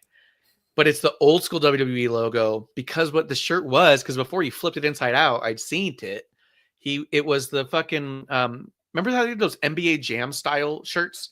These were called homage or whatever, and it looked like the select screen of it was the Wild Samoans one. Oh, nice. So he's wearing a Wild Samoans classic 8-bit looking T-shirt as he's wrestling around in GCW. I was like, that's so awesome. Cool. Yeah. Yeah. And there's video of him and Zillafat too at last year's Royal Rumble, like the whole how it started, how it goes. And to see how much the family actually last year too, Sam Stackhouse, I believe, was at that one with them too. He went to a couple shows with Jacob. Right around that time too. So it was really cool too, because he's like, there's pictures of Sam Stackhouse with the Usos and Jacob and whatnot. I was like, I'm a fucker, dude. Let's go. Matter of fact, real quick shout out to Sam Stackhouse, who's now in the NWA. He's got a match coming up. He's in a tag team called Size Matters, where he's with a mini wrestler. Nice. That's awesome. I love it. But he's rocking it in NWA. He's the only reason I want to watch the NWA, if I'm honest. I don't want to talk shit on everybody like that, but it is what it is. There's so much there I have not been that invested in. But to see Sam Stackhouse get another leg up, he was back in GCW for the Hammerstein Ballroom. So just big shouts and love to Sam Stackhouse. Stackhouse. Whoop, whoop. Josh Alexander is going to be a free agent on February 15th. I don't know how much that means to you. I think the interview that I heard today sounds like, well, he said he hired agents, and his agents said, you're going to be fine. So like offers are coming in, like hooking him up. And as shouts to Straight Talk Wrestling, guy from Canada, he's built a relationship with the Canadian wrestling scene. He does a phenomenal job at interviews, absolutely loves wrestling, never asks questions like a mark, which is awesome. So shouts to Straight Talk Wrestling. That's where I heard it from. And Josh Alexander even said like they go back a little bit communication wise. He said he's only doing two podcasts, and his is one of them. Shouts to them. But he said most likely, at least what I demised, most likely on the 15th, he'll have an answer on where he's going. So that'd be cool. Like I said, I was a fan of the North when I started watching TNA back when AEW fucked things up. I thought the North was an awesome tag team. Them versus Motor City Machine Guns is where I like watched both of them really fucking get down. But he's such a singles wrestler now. It'll be interesting to see what his choice is. Yeah. I mean, and also he's older, so it's going to be interesting to see what his choice is. What if he wants to go and just be a coach? Sure. You know what I mean? He could go work at NXT behind the scenes. He could be a producer. That guy has options, I'm sure. So, but I say That's we all I wrap got. this up like we charted to an hour ago. Yeah, that's Get what out we of do. here. Yeah. You can have the chats just every too other much- show, or we can. And you know what's funny is we almost started with like this shit's bothering us, and then we just could not stop loving on people. So I feel good about that. Yeah. So That's- I don't remember the outro. How did it go? At TW Takes Podcast on all platforms, twtakes.podcast.com. My show will come back when it comes back. I've really, really, really wanted to, but like Mar said, it's so hard to get on here and just go, yeah, man, show was great. So, you need something to really get you into it. But I think we're here. I think, we've been talking off screen for a little bit, and I think we're both kind of finding where our groove is going to be able to do this. Because I think we both really want it pretty bad. So, TVTakesPodcast.com. I got a backlog, 150 something episodes. TV Takes Podcast on X. That's all I got. So, other than that, you end up saying cheers last call, and that's it. Typically. I don't know that I'm thinking it's going to go back to being like weekly with us. Because it does feel like the more we can put a little bit of depth in the conversation, the better it's going to be. I think the week to week is just too small. I even heard someone even saying like, it's so great right now, WWE. It really feels like you can't miss a single episode at all because so much is happening and so much story moves each time. And in my mind, I'm like, we watch different shows because I straight up haven't seen SmackDown since October. And Raw, I only started watching again because it's on Netflix. And even then, like, I don't watch it when it first comes out. I fast forward through shit. I feel like I know exactly what's going on most of the time. And even on top of that, like, so little happens on each show. It's baby steps, right? So we baby step. You skip 3 weeks. You're right where you would have been. Anyway, like, it's just, they're very small increments. So I like when we get the big moments. Penta's had 3 matches. Let's talk about it. Jacobs had cut 2 promos. Let's talk about it. So it might be closer to once or twice a month or something, but I do feel like getting back into it and reviewing kind of more cumulative things. Maybe we just do it after every PLE and we just hit it and say where we've been, that might be a good way to go about it. Yeah. I think as long as me and you just keep peppering each other back and forth with, what's going on. Did you see this? We'll be able to do this again easily. Yeah, absolutely. Well, thank you for coming through and being our drinking buddies with us today. Thank you for Bishop for coming through. We are at WOTR the show. This is only episode 1, so if you don't like it, don't worry, it gets worse. And what was the other thing? Oh yeah, you gotta put the I in subscribe and the I in notifications or the no in notifications. You'll never know when we'll be back because we don't know when we'll be back because we don't have regular working hours because that's how dive bars work. And guys, I think that's the last call. Cheers. Producer Lady here. Thanks for tuning in. Continue to support and buy us a drink by putting the I in subscribe and reviewing our podcast. And cheers.